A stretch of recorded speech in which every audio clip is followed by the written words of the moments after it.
Mes chers collègues, je vous propose que nous commencions notre audition avec mon collègue Serge Babary.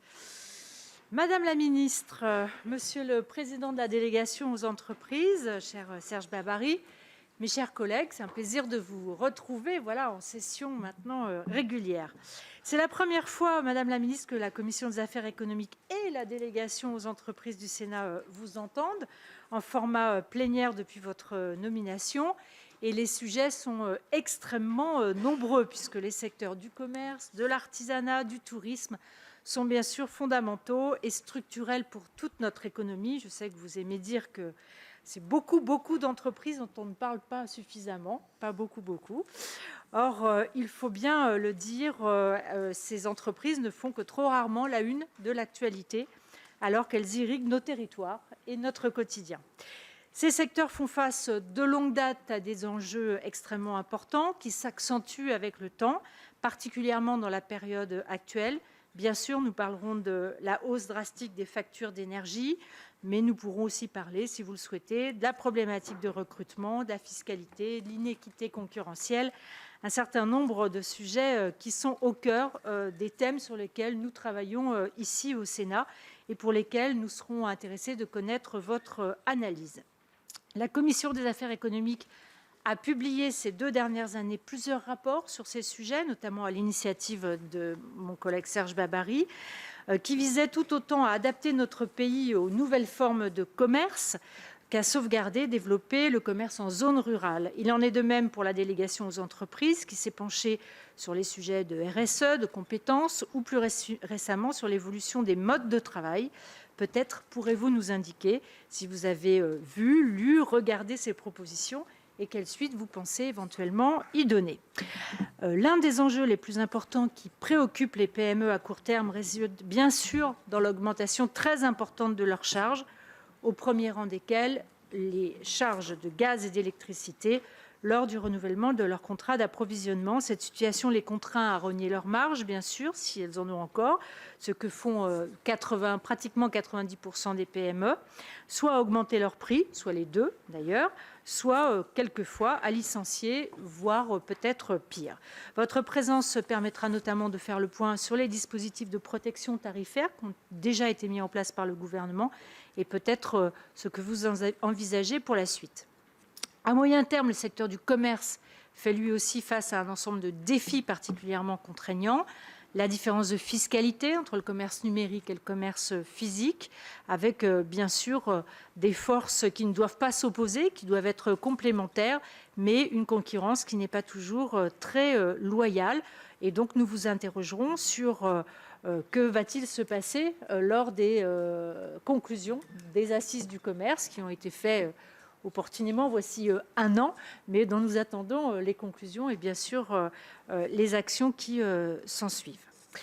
Autre élément qui concerne le commerce, qui a fait l'objet de l'actualité cet été, l'histoire des dark stores, qui envahit l'ensemble de nos grandes villes pour l'instant. Je dis grandes villes pour l'instant, bien sûr, parce que leur développement reste à venir. Pourriez-vous nous confirmer quelle est finalement la position du gouvernement entre commerce et entrepôt? Est-ce que c'est de façon durable? Et comment est-ce que nous allons pouvoir peut-être mettre un peu de régulation dans tout ça, en tout cas d'équité dans le développement de ces dark stores? Est-ce que c'est inexorable? Est-ce qu'on doit réguler? Est-ce qu'on doit là aussi apporter quelques facteurs d'équité?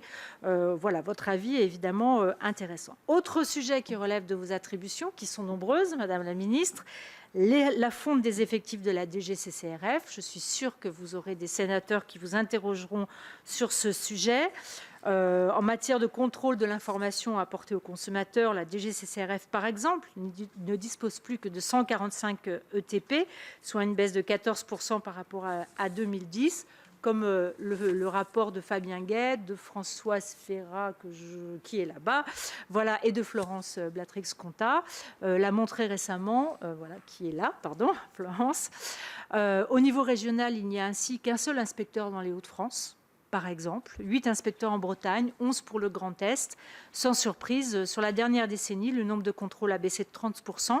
Cette situation est difficilement tenable pour nos entreprises qui font face à des fraudes et pour les consommateurs eux-mêmes. Est-ce que vous pouvez nous indiquer quelles sont vos intentions concernant la DGCCRF, soit sur les objectifs, soit sur des nouveaux dispositifs de contrôle des informations et de la qualité des produits mis sur le marché? Enfin, pour terminer, 2 sujets très importants. Le premier qui concerne, puisque vous êtes le ministre du Commerce, je voudrais vous interroger sur les renégociations commerciales entre fournisseurs et distributeurs. Vous savez que c'est un cauchemar pour tout le monde, pour les industriels, mais aussi, je crois, pour les distributeurs. Comme vous le savez, le rapport de Daniel Grémillet et d'Anne-Catherine Loisier de juillet a pointé du doigt des pratiques contestables de la part des différentes parties, allant de la hausse des prix en rayon sans hausse de tarif d'achat aux menaces de rupture d'approvisionnement.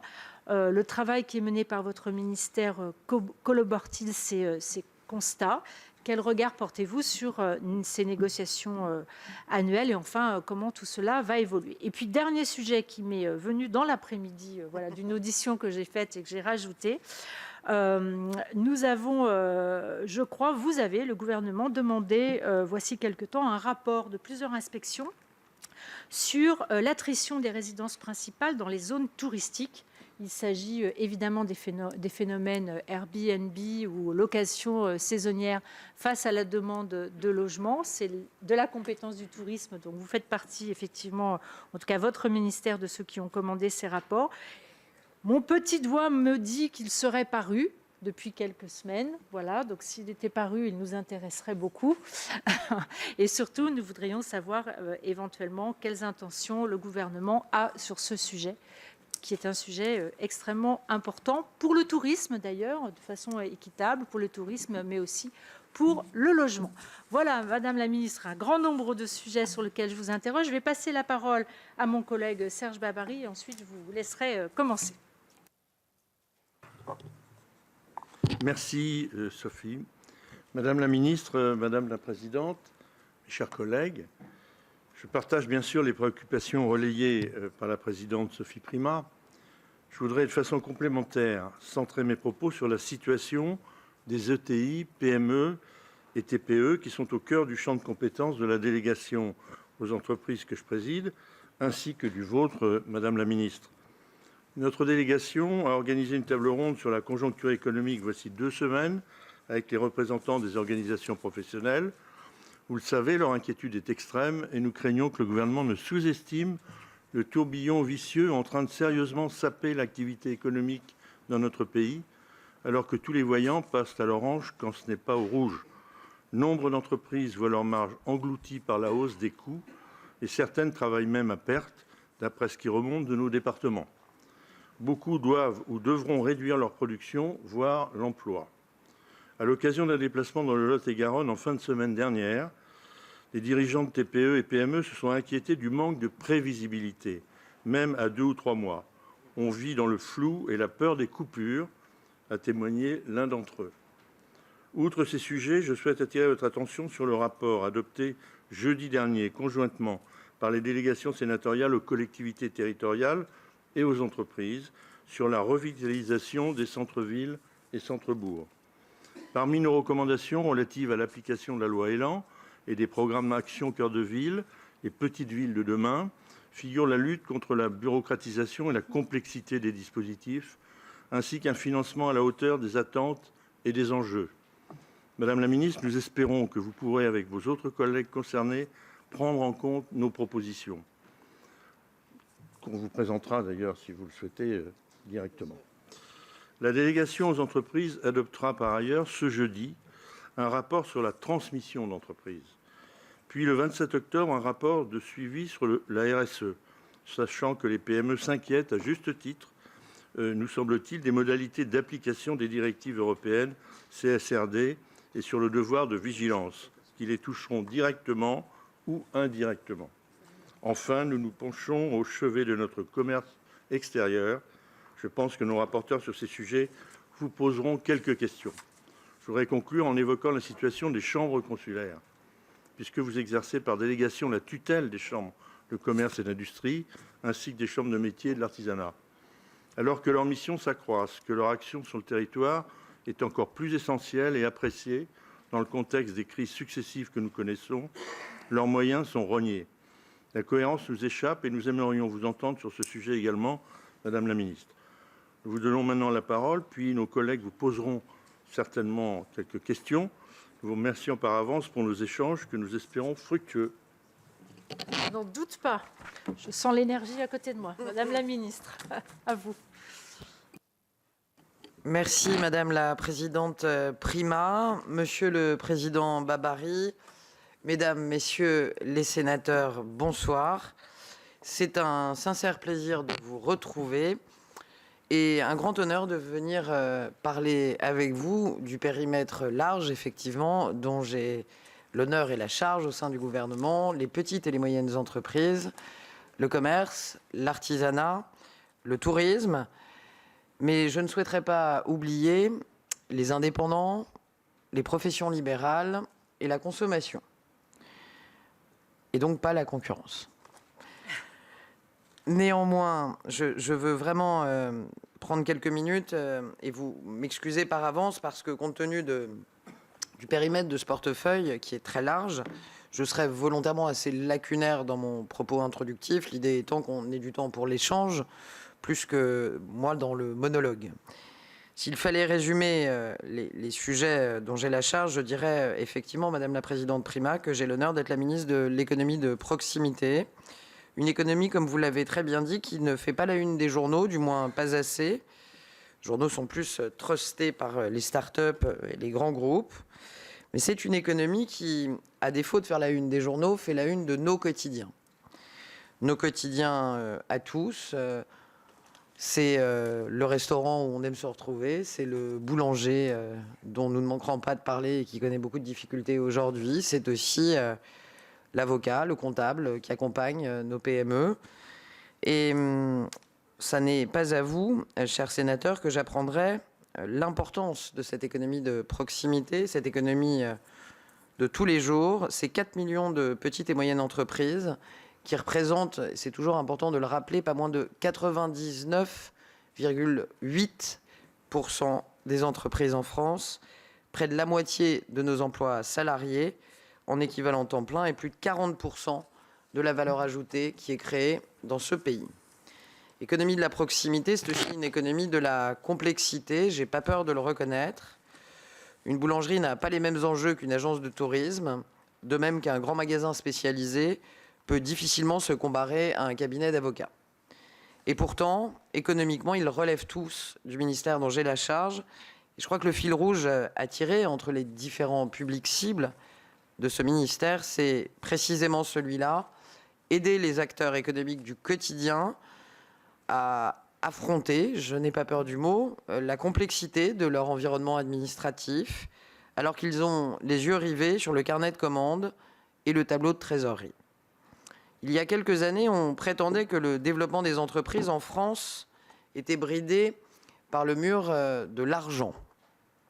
Je crois qu'aujourd'hui, grâce notamment à l'action résolue qui a été menée durant le premier quinquennat, en termes de fiscalité, par exemple, avec la forte baisse de l'impôt sur les sociétés, mais aussi avec le début de la baisse des impôts de production, en termes de financement aussi, avec le soutien de BPI-France, que nous avons quand même plutôt fait tomber ce mur de l'argent auquel beaucoup de nos petites entreprises étaient confrontées.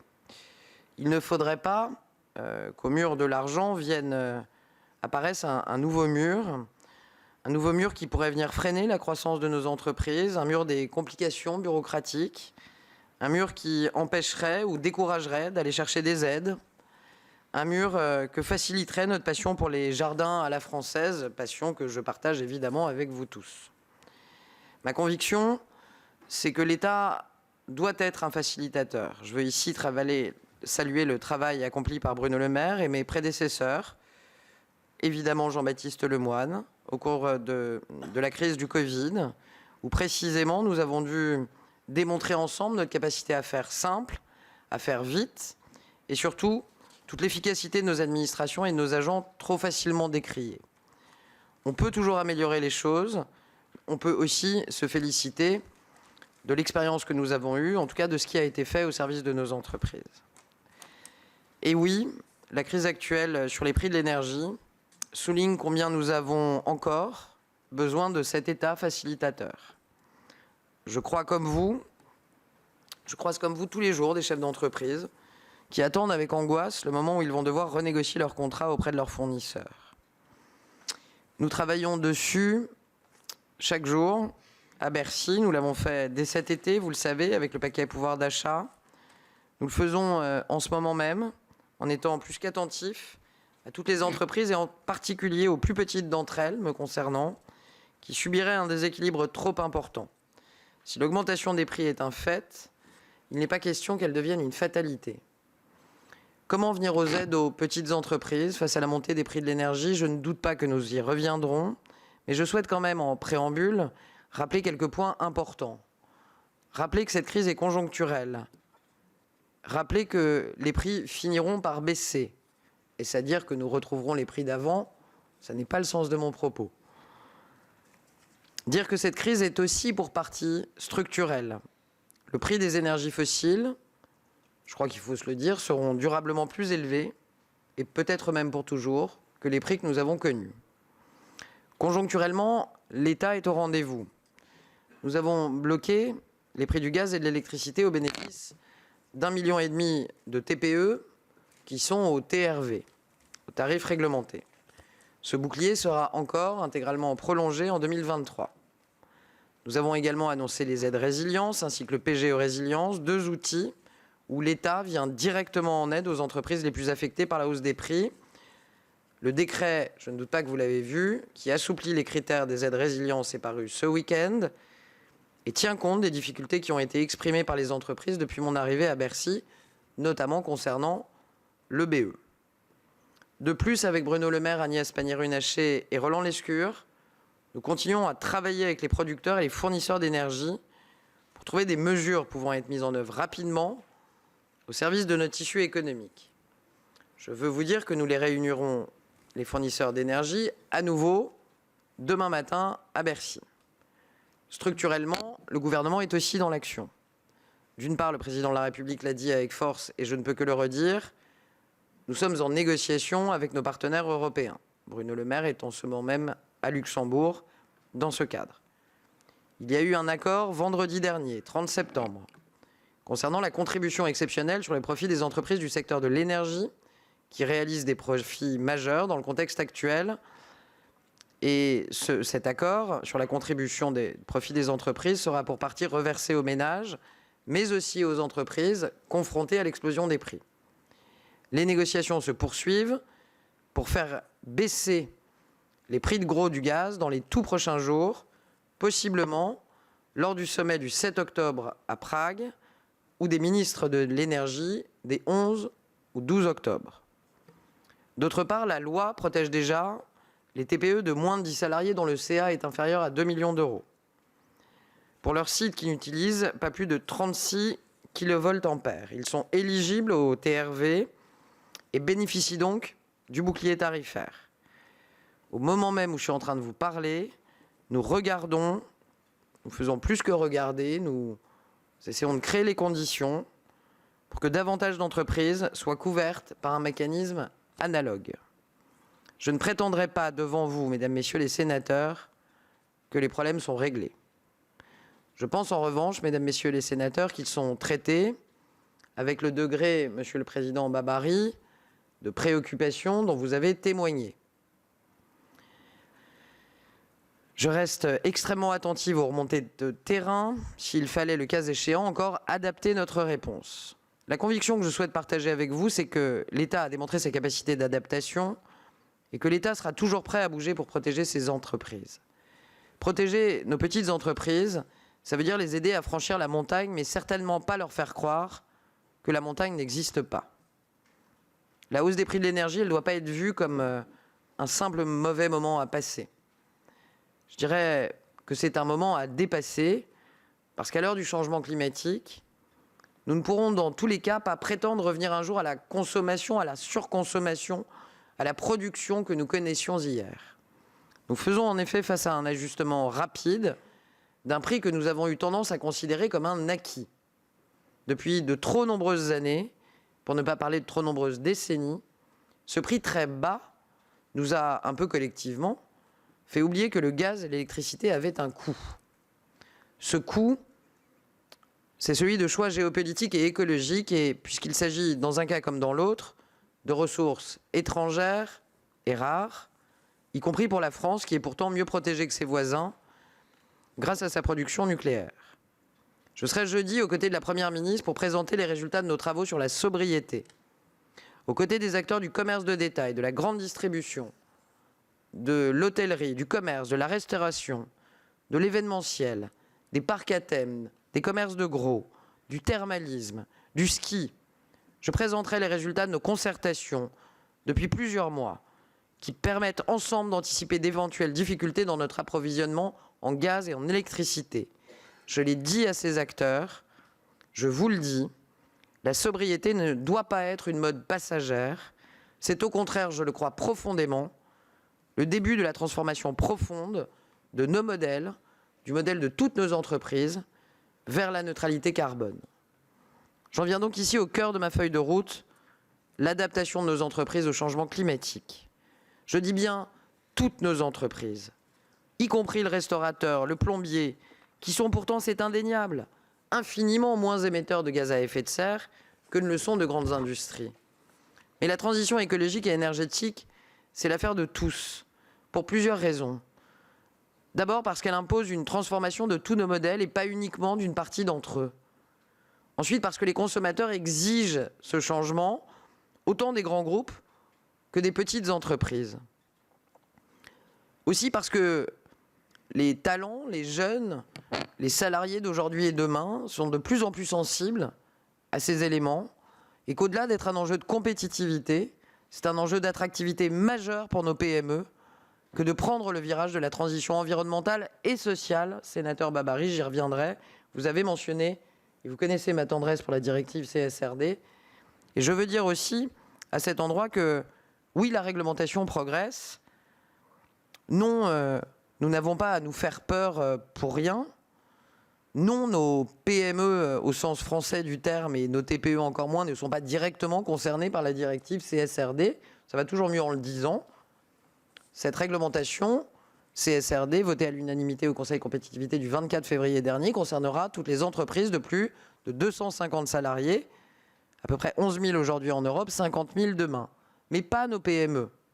Pour autant, et vous avez raison, Monsieur le Président de la délégation, elles seront indirectement, possiblement concernées par cette directive, parce qu'elles sont au cœur des chaînes de sous-traitance, parce que les directions des achats, de plus en plus des grandes entreprises, des industries, des ETI, commencent déjà en 2022 à faire contrôler leur ligne de sous-traitance et vérifier que l'ensemble des fournisseurs, peu importe leur rang, soient susceptibles de disposer d'un bilan carbone et donc de montrer leur décarbonation en cours. Et donc oui, vous avez raison, monsieur le sénateur Babary, il est indispensable que la sobriété ne soit pas une mode, mais permette en réalité de faire levier dans nos TPE, dans nos PME, pour installer à hauteur de TPME la transition environnementale.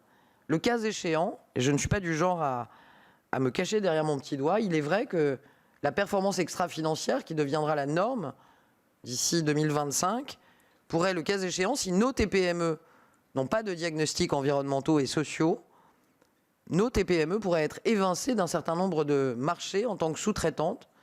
Et ce serait, à mon sens, un risque systémique qu'il nous faut anticiper avec beaucoup de précision. Je sais que la délégation sénatoriale aux entreprises regarde avec vigilance ces évolutions et j'en profite pour vous dire que j'aurai grand plaisir à continuer de travailler avec vous sur ces sujets. Comment l'État peut-il aider plus nos entreprises? S'agit-il encore, pour les aider à pivoter, d'inventer de nouvelles aides? Pour ma part, après le temps nécessaire à ce qu'à l'époque nous appelions un carnet d'étonnement, j'ai pu observer, compter avec précision les dizaines d'aides à la transition environnementale, les dizaines d'aides largement financées par l'État au service du diagnostic environnemental dans nos entreprises. Et là, lorsqu'on voit le nombre d'aides sur étagère, comme on dit souvent, on se dit qu'on a en réalité le même problème à l'endroit de nos TPME que nous le rencontrons à l'endroit des ménages les plus fragiles.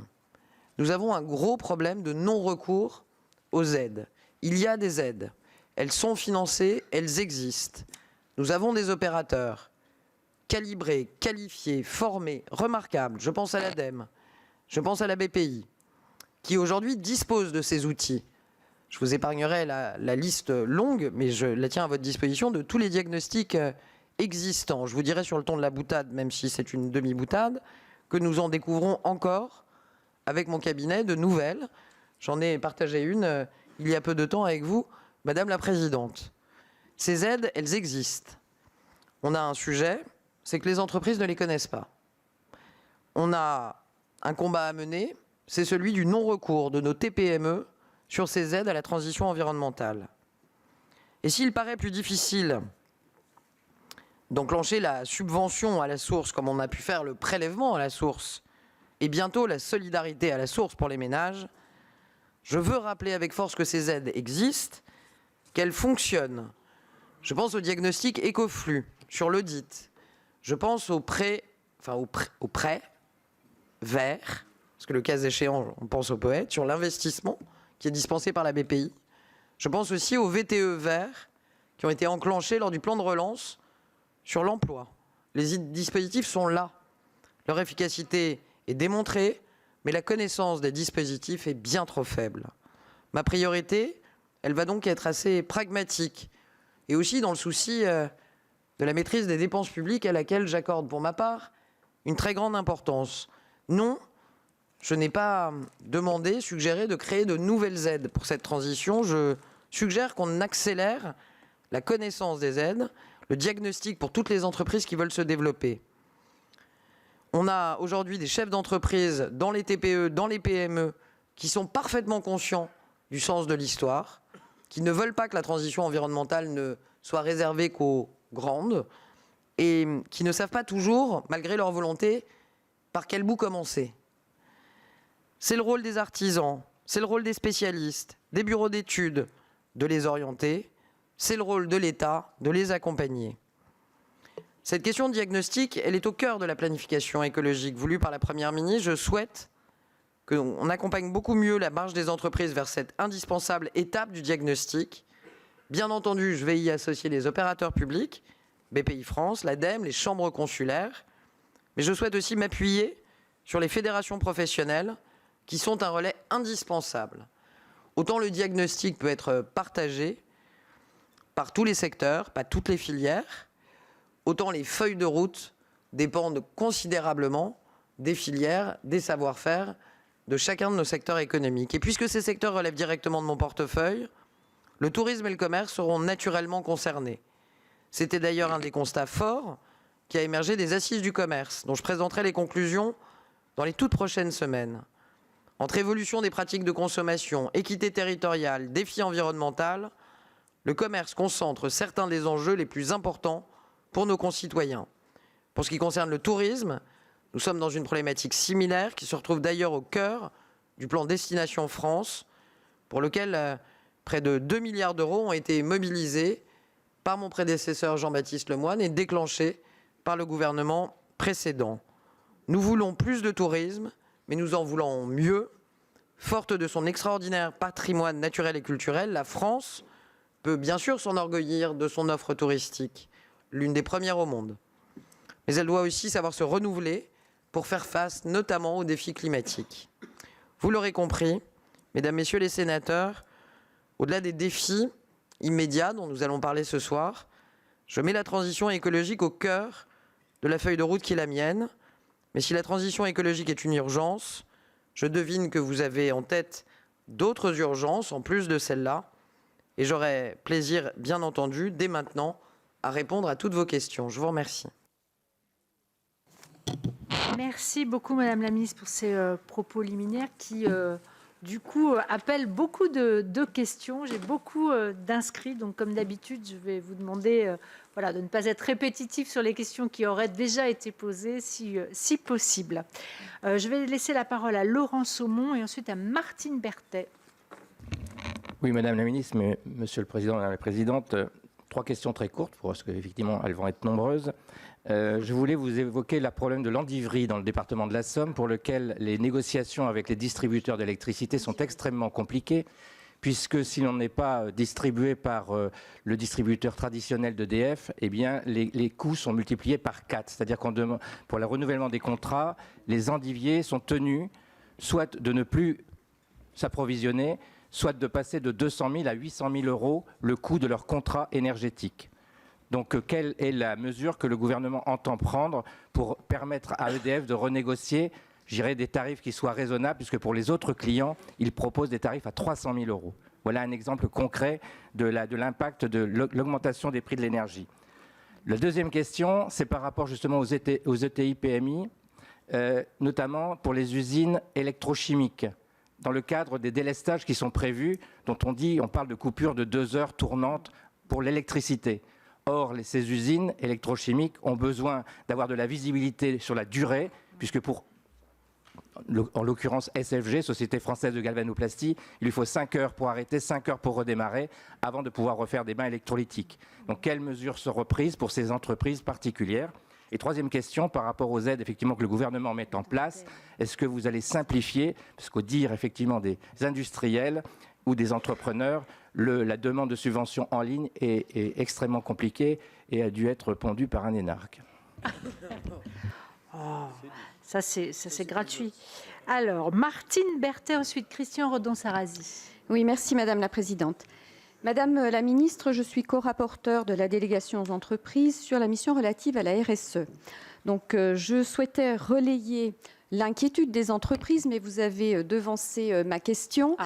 Tout de même, je voudrais insister sur cette grande inquiétude de nos TPE-PME, car effectivement, comme vous le disiez, si elles ne sont pas directement concernées par la directive CSRD, elles le sont de toute façon en tant que sous-traitantes. Et il y a un coût important pour elles qu'elles anticipent déjà, aussi bien sur les moyens en personnel à consacrer à cette directive, en tout cas à ces obligations pour elles, en conséquence, mais aussi sur les questions d'affichage social et du coût que cela va entraîner pour elles. Elles n'ont pas les moyens d'aller de l'avant. Donc, vous nous dites anticiper avec beaucoup de précision ce point, cette inquiétude. Alors, comment pensez-vous procéder? Quelles anticipations? Par ailleurs, également, je souhaite me faire le relais de ces TPE-PME sur la question des marchés publics, puisqu'elles n'en bénéficient souvent dans nos territoires que comme sous-traitantes et pas en premier lieu. Donc, comment faire pour...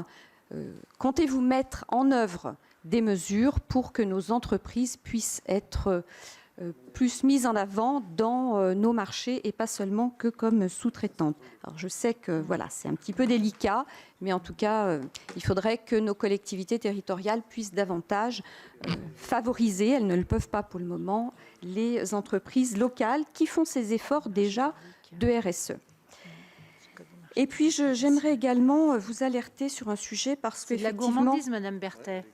Oui, c'est vrai. Mais bon, en tout cas, il y a un sujet. J'aimerais vous alerter également sur les PGE et les possibilités, effectivement, de prolonger ces PGE, de les différer pour nos entreprises. Sauf que, inévitablement, cela entraîne pour elles des dégradations de leur notation en Banque de France et c'est un réel sujet. Donc là aussi, je ne sais pas quels sont les moyens pour vous d'intervenir sur ce sujet-là. Et enfin, vous dire que sur le sujet du coût de l'énergie pour nos entreprises, malheureusement, beaucoup passent à travers les mailles du filet. Je pense à une entreprise... Merci, voilà. Martine. Voilà, merci. Je ne vais pas aller plus loin, mais en tout cas, ce n'est pas suffisant. Voilà, vu le nombre de questions, je suis obligée un petit peu de réduire. Christian Redon-Sarrazy, ensuite Bernard Buis. Oui, merci Madame la Présidente. Monsieur le Président, Madame la Ministre, moi je souhaiterais vous interroger sur un dispositif qui est très prisé dans les zones rurales, la notion de ZRR. On le sait, le dispositif actuel est en sursis, même s'il a été prolongé jusqu'à fin 2023. Un rapport a été remis au printemps dernier qui faisait état d'un certain nombre de propositions. J'en citerai quelques-unes. Le double zonage ZRR classique, ZRR+, qui bénéficierait notamment avec des aides supplémentaires à l'investissement à de nombreuses entreprises. Un retour au zonage au niveau communal avec des critères simples, densité de population, revenu médian par habitant. Le maintien à minima des aides en faveur des communes, notamment la fraction boursante de la DSR et la majoration de la DGF, et l'exonération totale de charges patronales pour les services d'aide à domicile en particulier, ainsi qu'une détaxation du carburant. Donc, dans quelle mesure la stratégie gouvernementale en faveur de la ruralité compte s'inspirer de ces préconisations? Qu'envisagez-vous pour stimuler l'emploi des jeunes en ZRR et favoriser notamment, par exemple, l'habitat rural pour les nouveaux arrivants? Merci Christian. Bernard Buis, ensuite Franck Menonville. Merci Présidente. Madame la Ministre, ma question porte sur l'éclairage nocturne des enseignes commerciales. Si le cadre juridique existe, il n'est pas toujours respecté. De nombreux commerçants s'y mettent, je pense notamment chez moi dans le centre-ville de Valence, et c'est tant mieux, mais ce n'est pas encore généralisé, hélas. Quelques heures avant la présentation du plan de sobriété, dans une période où les citoyens sont appelés à multiplier les gestes de réduction de consommation d'énergie, quelles solutions pouvons-nous envisager pour faire respecter les horaires d'éclairage en période nocturne? Ne devrait-on pas réduire encore la durée d'extinction actuellement prévue entre 1 heure et 6 heures? Et je prolonge éventuellement cette question vis-à-vis des collectivités territoriales en ce qui concerne l'éclairage public. Ouais, mais ça, sûrement pas. Franck Menonville, ensuite Fabien Gay. Merci Madame la Présidente, Monsieur le Président. Madame la Ministre, j'ai 2 questions rapides. La première, c'est de faire l'écho des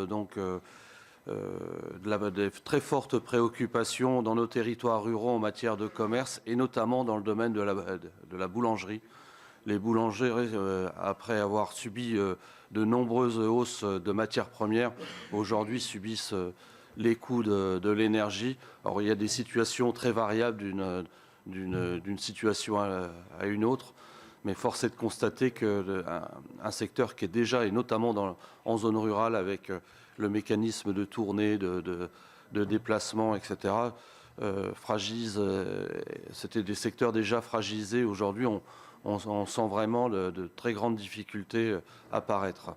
La deuxième question, c'est aussi une inquiétude dans le réseau des chambres consulaires qui a été évoqué par notre collègue, le président Babary, et plus particulièrement dans le domaine des chambres consulaires des CMA.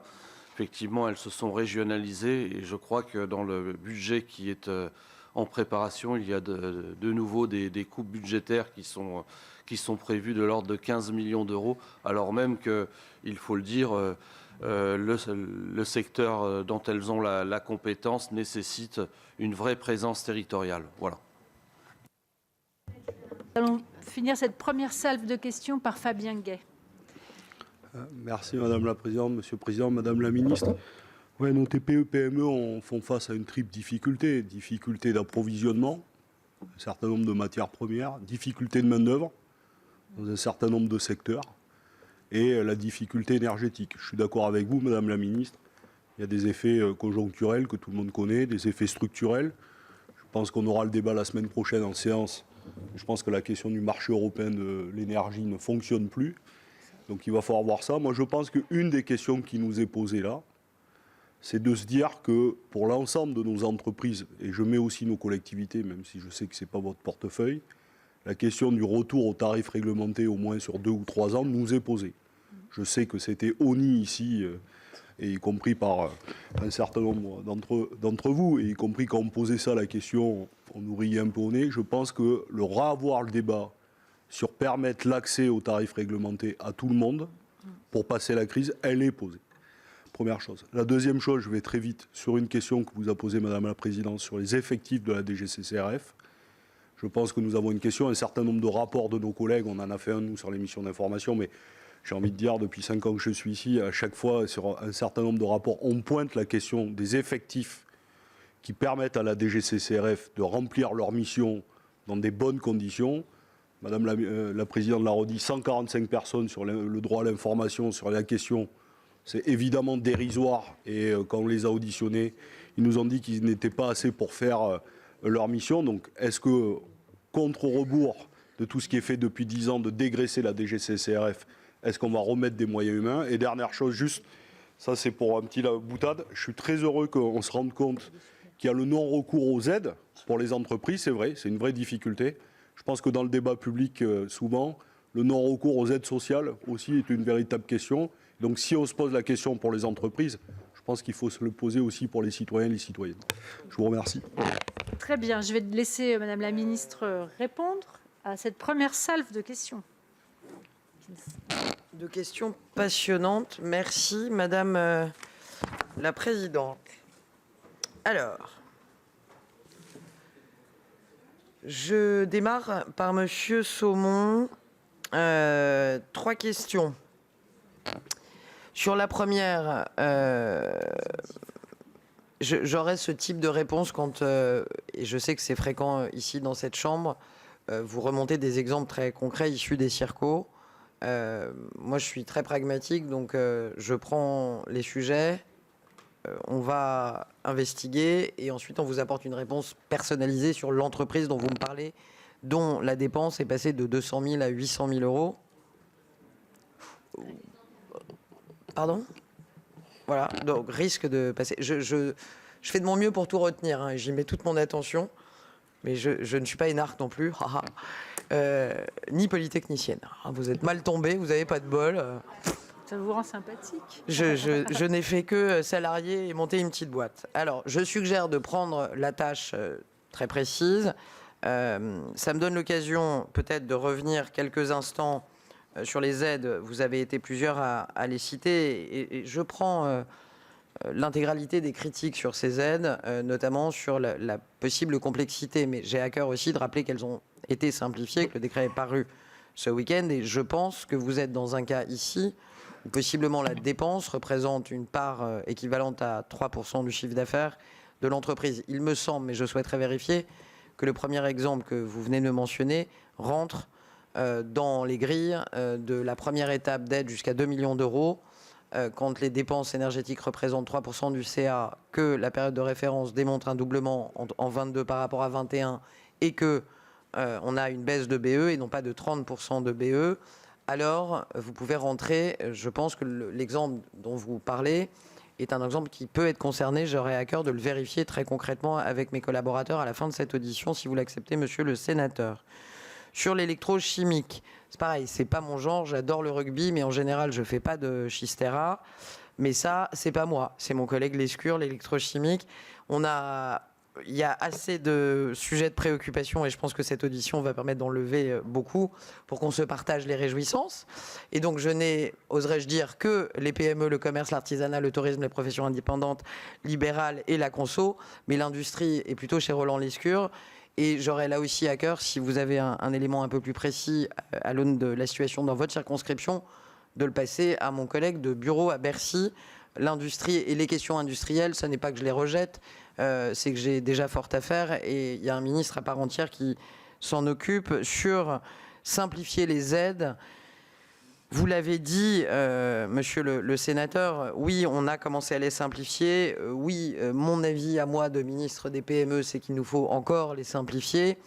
Je pense que le formulaire qui a été mentionné notamment par le sénateur Gay est plutôt un peu plus simple aujourd'hui qu'il ne l'était en juillet 22. Est-ce qu'on a encore des marges de progression? Oui. Et je me bats sur plusieurs sujets. Ça me permet de vous dire ce sur quoi je me bats pour nos PME au niveau de l'énergie.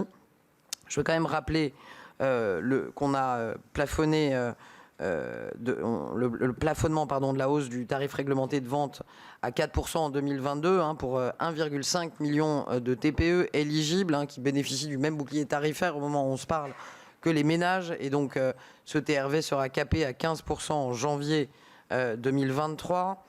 Je veux aussi rappeler l'augmentation du volume d'Arenh. Je veux aussi rappeler la mise en place des nouveaux PGE Ukraine jusqu'à 15% du chiffre d'affaires de l'entreprise pour les entreprises qui sont directement confrontées à la hausse des intrants.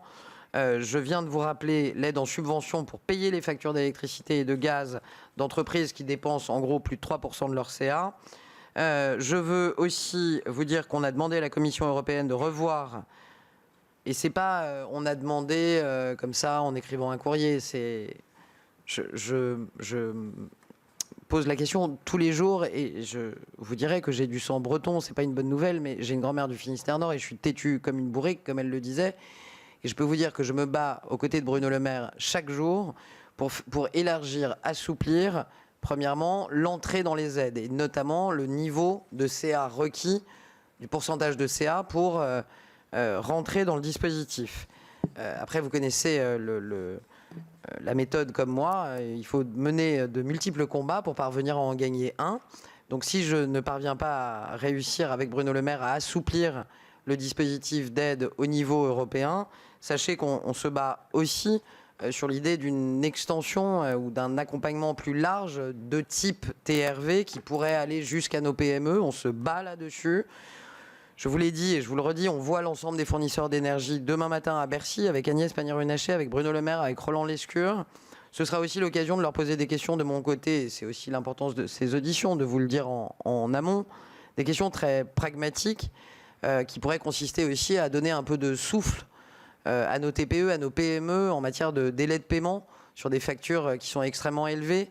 On a quand même une conjonction, et c'est pour ça que je parlais de conjoncture dans mon propos liminaire, on a une conjonction de préoccupations et de créances dans nos TPME qui arrive un peu comme un goulet d'étranglement en fin d'année.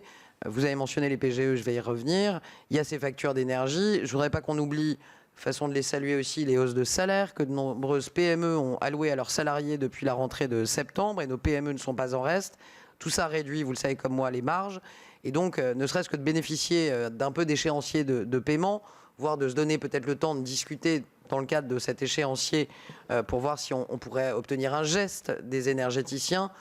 Je continue à me battre aussi sur ce terrain-là. Je veux aussi terminer en vous disant que l'accord de vendredi dernier au niveau européen est un accord assez important sur une proposition de règlement. Cet accord prévoit d'abord un objectif de réduction de la conso de 10%, ça on le fait déjà dans notre pays. Il prévoit aussi de plafonner les recettes des producteurs d'électricité et de mettre en place, vous le savez, un prélèvement de solidarité sur les producteurs d'énergie fossile qui pourrait parvenir à récupérer à peu près 140 milliards d'euros. Et le Conseil a également prévu, je veux être précise avec vous, on poursuivrait la discussion lors de la réunion des chefs de l'Union européenne à Prague les 6 et 7 octobre prochains, où nous continuerons d'aborder les problématiques liées au prix de l'énergie, au découplage gaz et électricité, et à la possibilité, je l'espère, peut-être d'accéder à un dispositif de protection type TRV, d'inspiration TRV, plus large en périmètre, qui pourrait concerner nos PME. Donc on a encore, certes, beaucoup de boulot, mais beaucoup d'énergie pour combattre ces factures qui montent, et vous dire qu'on est chaque jour sur le sujet, et chaque jour je suis saisi, et d'ailleurs je suis là pour ça, je vous rassure, par des TPE et des PME que je me permets aussi, dans le cadre de la reconduction de leur contrat, de transférer directement au médiateur de l'énergie. Ça n'est pas un appel à m'envoyer forcément toutes les TPME de vos circonscriptions qui renégocient leur contrat, mais je suis aussi là pour ça. Le médiateur de l'énergie est saisi. Bruno Le Maire a été très clair, je vais l'être tout autant. Nous attendons des prix raisonnables et raisonnés avec des offres. Nous voulons une offre au moins pour chaque entreprise. Et le médiateur de l'énergie a été saisi par Roland Lescure. Nous faisons chaque jour remonter des dossiers. Notre détermination, elle est absolue. Elle est tout aussi absolue que les difficultés s'amoncellent pour nos TPME. Pardonnez-moi la relative longueur de cette explication sur l'énergie, mais ça me semble très important. Ça va me permettre d'enchaîner, Madame Berthet, sur CSRD. Je vais vous dire, ça me perdra peut-être, mais on ne se refait pas. Je suis moi-même, disait Oscar Wilde, parce que tous les autres sont déjà pris. Eh bien, moi, je vais être moi-même. Je crois qu'il ne faut pas que nos PME subissent CSRD. Je pense que ça peut paraître compliqué, mais je pense que c'est une formidable opportunité. Je pense que c'est un enjeu majeur de compétitivité de nos PME, et je pense que c'est un enjeu majeur d'attractivité de nos PME. On a parlé pénurie de main-d'œuvre, on en reparlera. Ça fait aujourd'hui partie des top problèmes dans nos PME, hein, la difficulté à recruter des collaborateurs.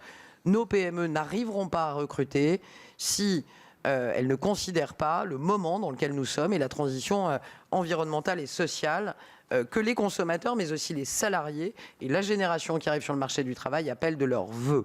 On assiste à une mutation majeure, je ne vais pas faire un exposé, mais vous le vivez comme moi, et ne pas accompagner nos PME dans ces mutations serait irresponsable, je pèse mes mots, bien sûr en matière de compétitivité, je vais revenir sur CSRD, mais aussi en matière d'attractivité. Elles ne parviendront pas à attirer des talents si on n'arrive pas à les accompagner dans cette dynamique. CSRD, ça a été voté après des années de négociations et je crois qu'il y a un moment où c'est aussi l'heure de vérité. CSRD, ça n'est pas une directive en réalité, même si elle porte le doux nom de la performance extra-financière. CSRD, ça n'est rien de moins que le dessin du capitalisme européen que nous voulons promouvoir et le dessin de ce que nous ne voulons pas promouvoir en matière de pratiques capitalistiques, environnementales, sociales et de gouvernance en Europe.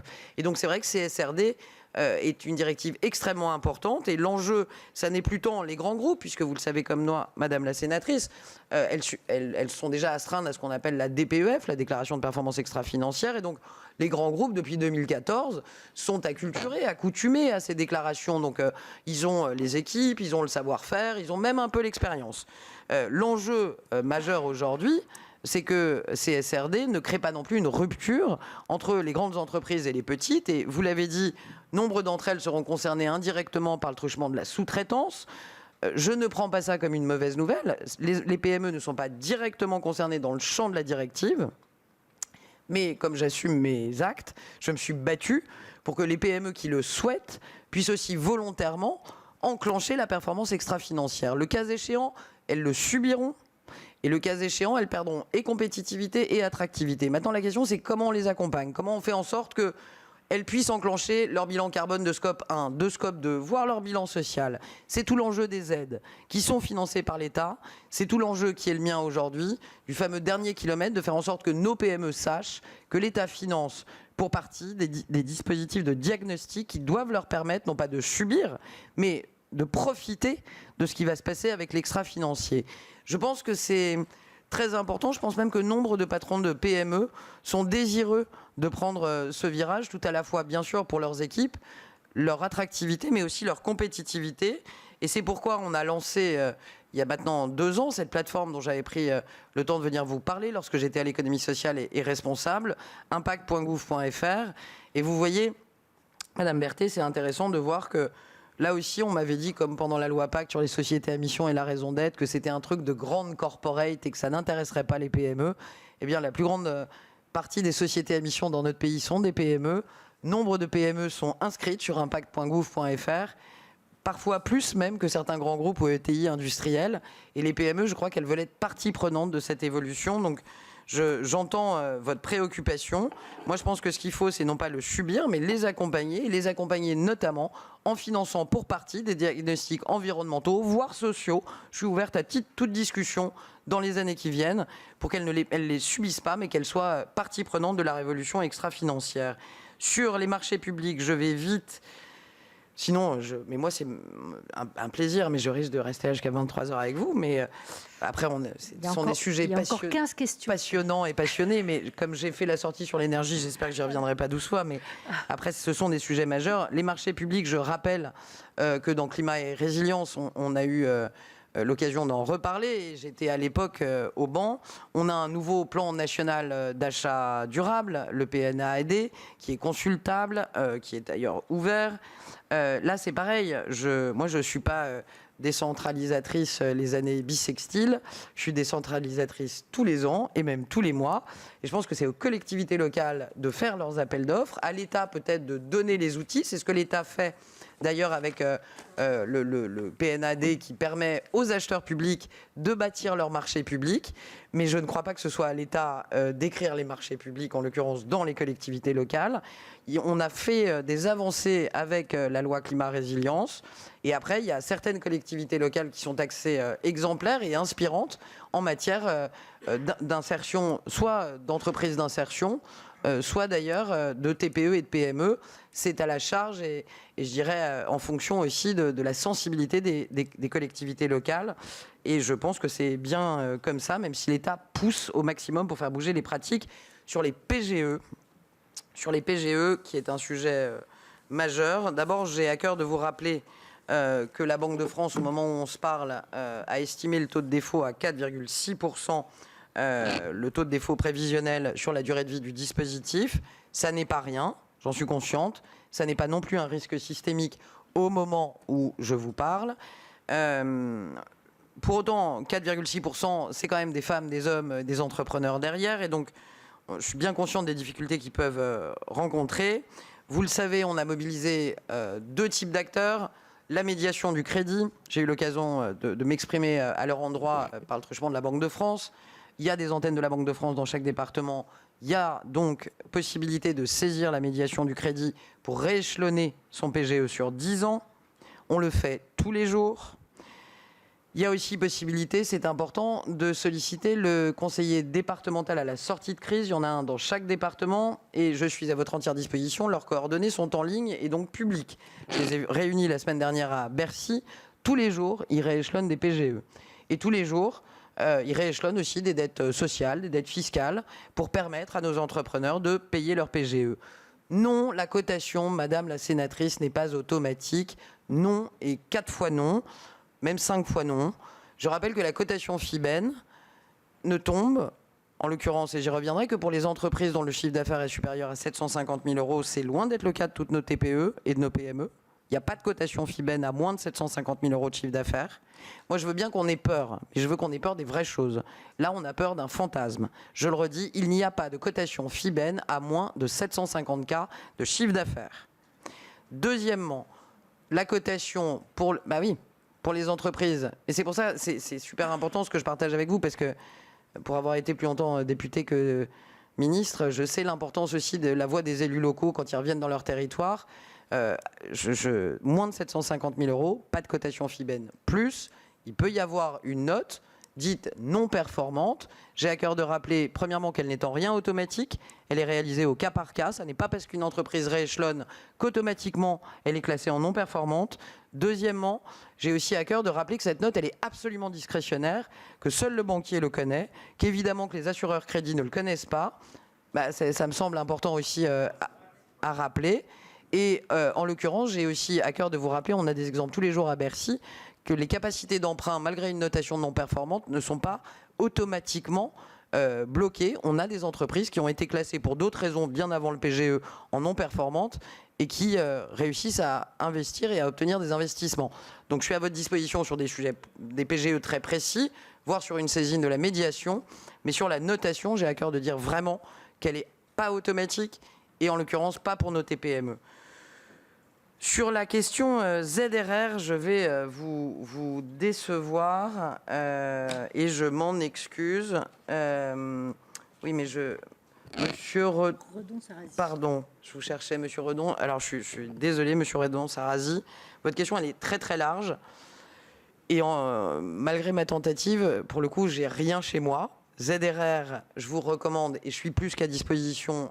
Côté fiscal, il faut voir ça avec le cabinet de Monsieur Attal. On a Dominique Faure, qui est aussi secrétaire d'État en charge des questions de la ruralité. Et sur la partie territoriale, pour avoir vice-présidé la commission des finances au Parlement, je connais l'importance des ZRR. Pour le coup, c'est Christophe Béchu qu'il faut solliciter sur la partie travail. Ce sera plus mon collègue du SOP. Mais j'ai à cœur de vous dire, monsieur le sénateur, que sur tous ces noms, je suis à votre dispo. Monsieur Buis, éclairage nocturne. On a une obligation légale, je vais directement dans le dur, pour les agglos de moins de 800 000 habitants, d'extinction des enseignes lumineuses, vous l'avez rappelé, monsieur le sénateur, entre 1h et 6h du matin, avec, pour les agglos de plus de 800 000 habitants, une réglementation à fixer par les élus locaux dans leur règlement local de publicité. Ça peut ne pas suffire, j'entends votre interrogation, et avec Agnès Pannier-Runacher, on a soumis après concertation un projet de décret en Conseil d'État qui prévoit d'imposer l'extinction des enseignes lumineuses entre 1h et 6h sur l'ensemble du territoire, sanctionné par des contraventions de 5e classe. Et, ça c'est pareil, je peux vous dire que mon cabinet peut attester du nombre de fois où je leur pose la question tous les jours. J'ai l'honneur donc de vous dire, on est mardi, alors je vous préviens si ce n'est pas le cas, je perds toute crédibilité. Ce décret sera publié après-demain. Incroyable. Après-demain.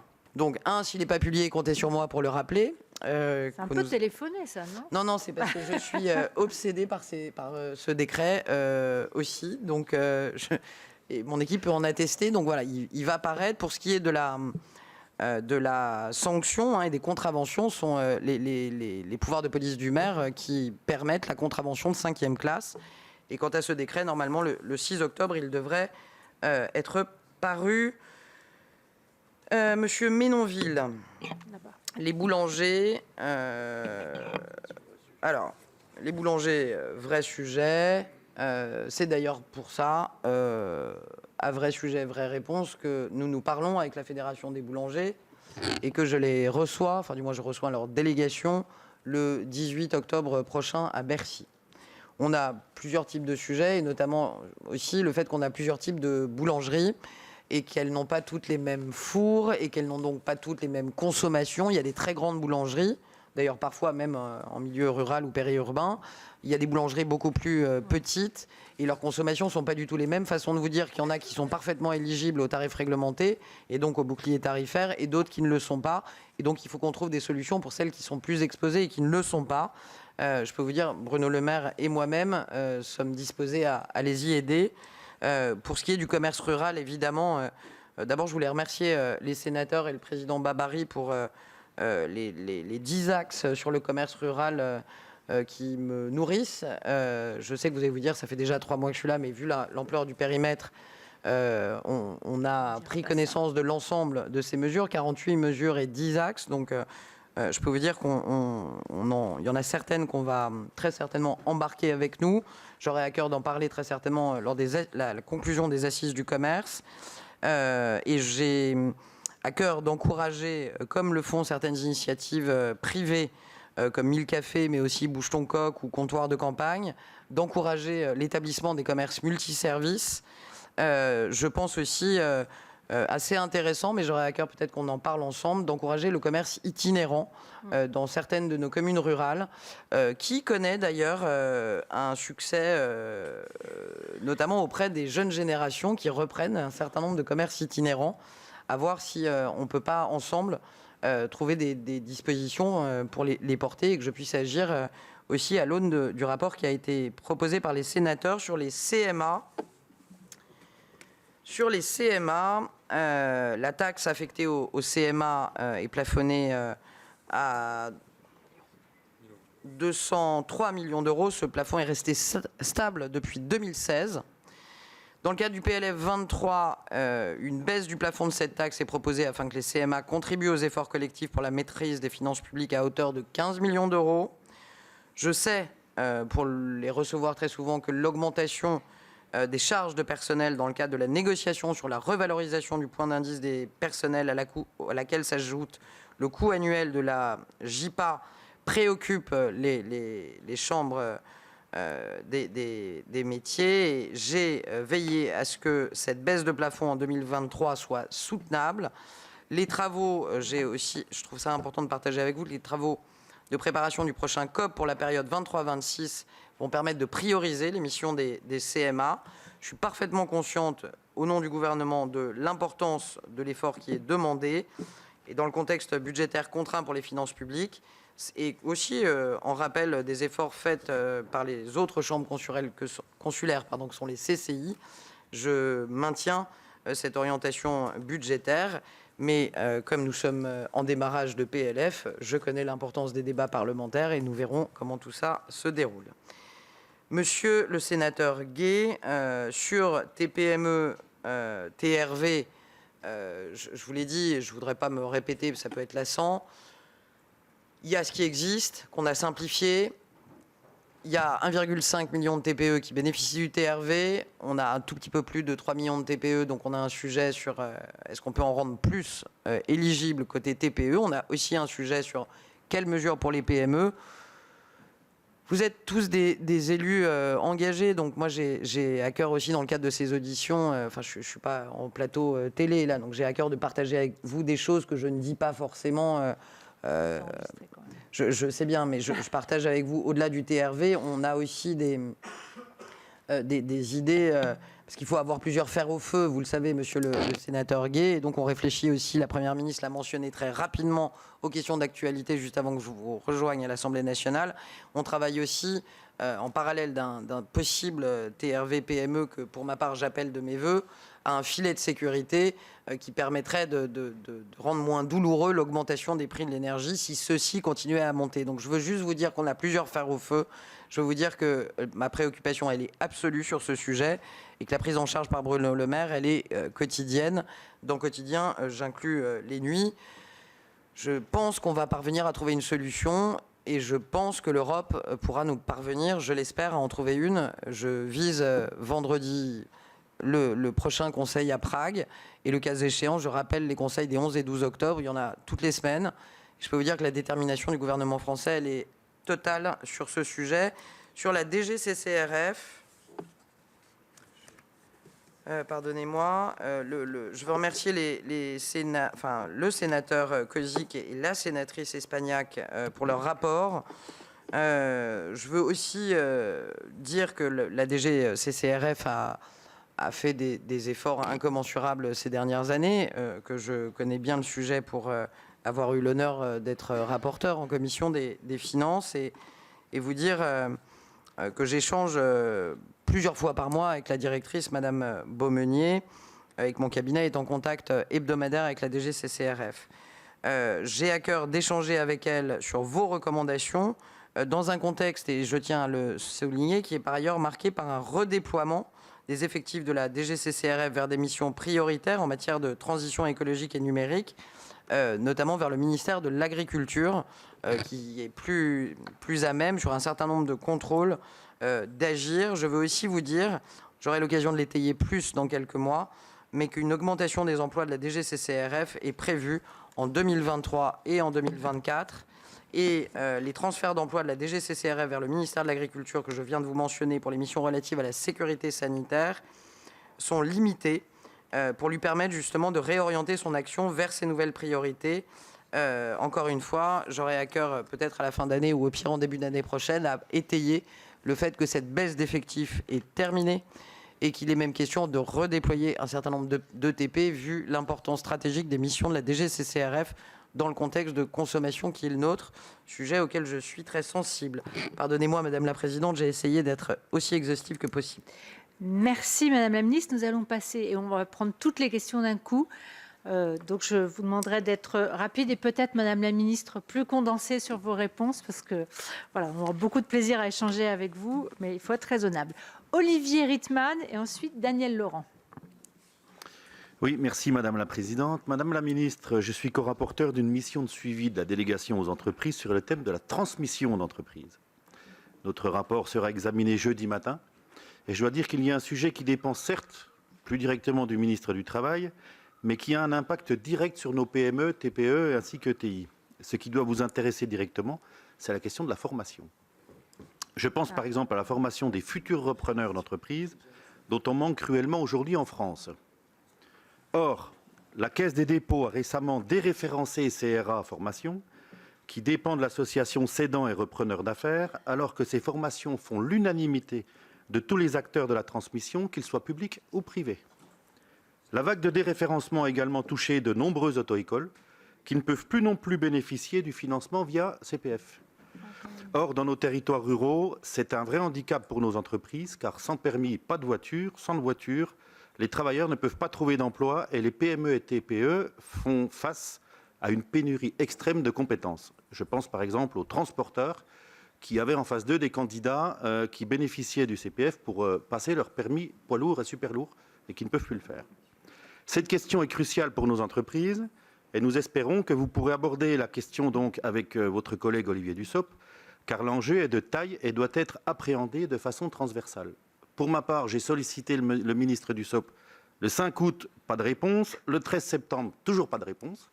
La délégation aux entreprises a sollicité la Caisse des dépôts, pas de réponse. Donc mon petit doigt me dit que, vu l'impact qu'il peut y avoir lieu sur les petites entreprises et les moyennes entreprises, j'aurai une réponse de votre part et je vous en remercie. Merci Olivier. À défaut de réponse, je pense que la ministre aura de l'influence. Daniel Laurent, ensuite Sylviane Noël.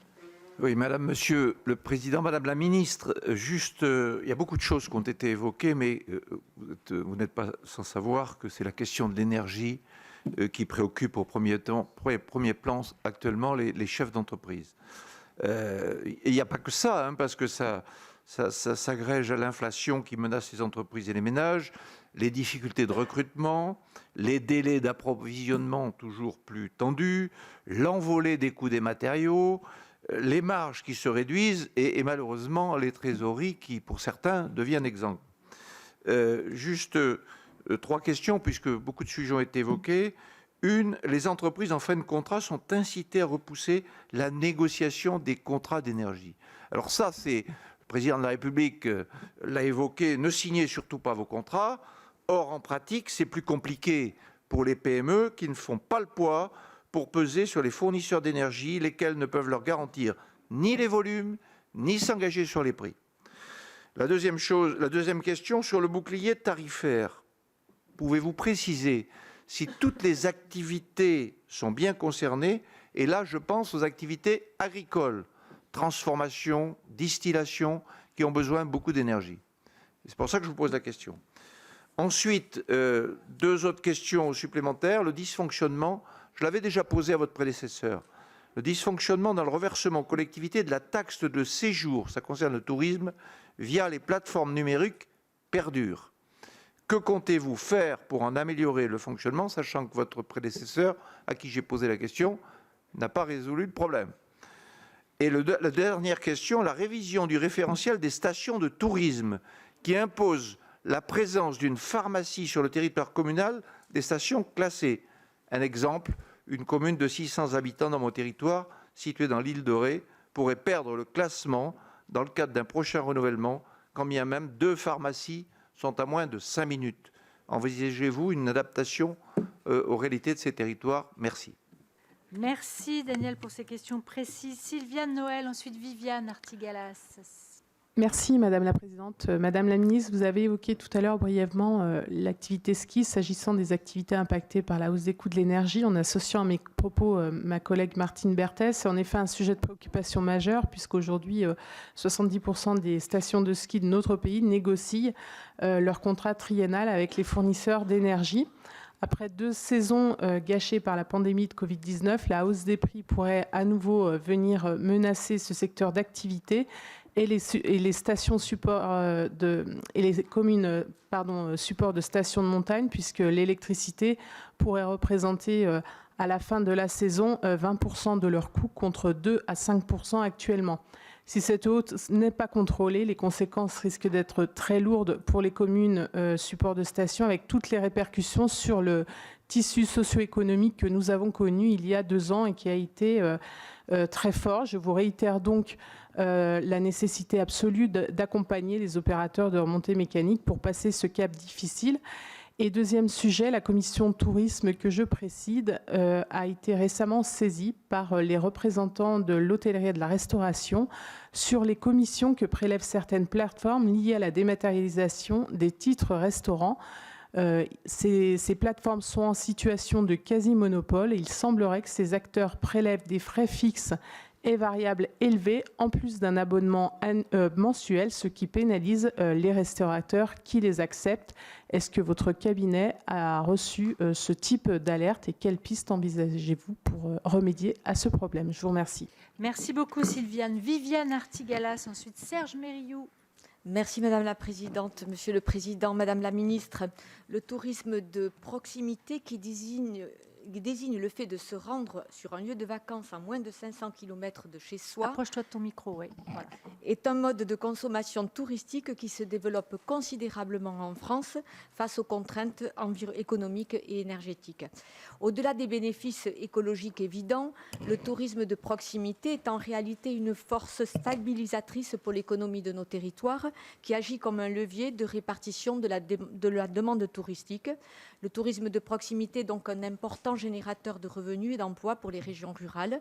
Entre 40 000 et 46 000 emplois directs générés ou maintenus selon les régions par le tourisme de proximité en 2019. Les vertus environnementales de cette forme de villégiature ont été reconnues par l'ADEME dans son rapport sur les émissions touristiques de 2020.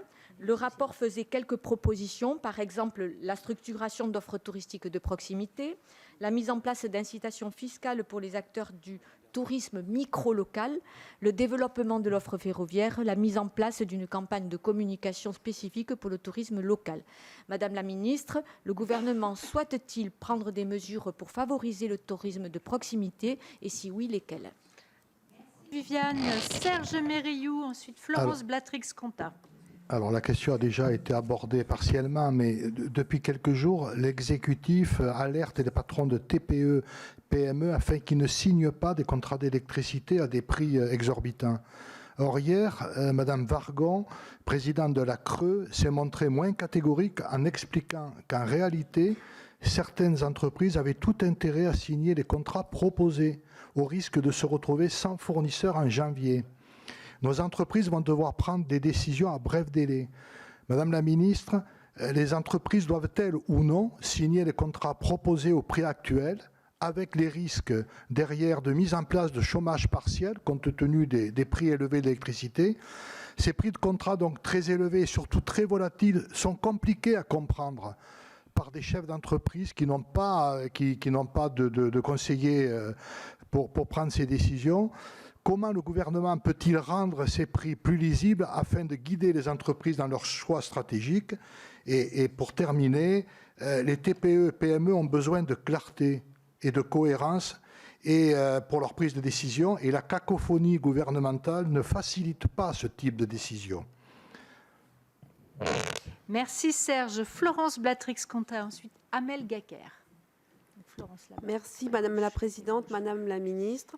Madame la Ministre, je me réjouis de vos annonces concernant la DGCCRF. C'était une nécessité et les agriculteurs le réclament pour un meilleur contrôle de la loi Egalim.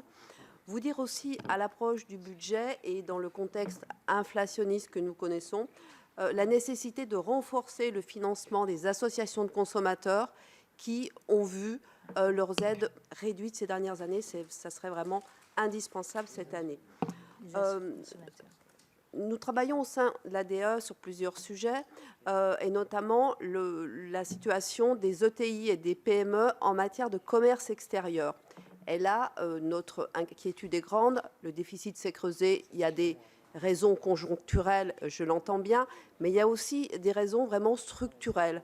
Et nos PME, nos ETI sont assez peu représentés, sont assez peu insérés dans le commerce extérieur.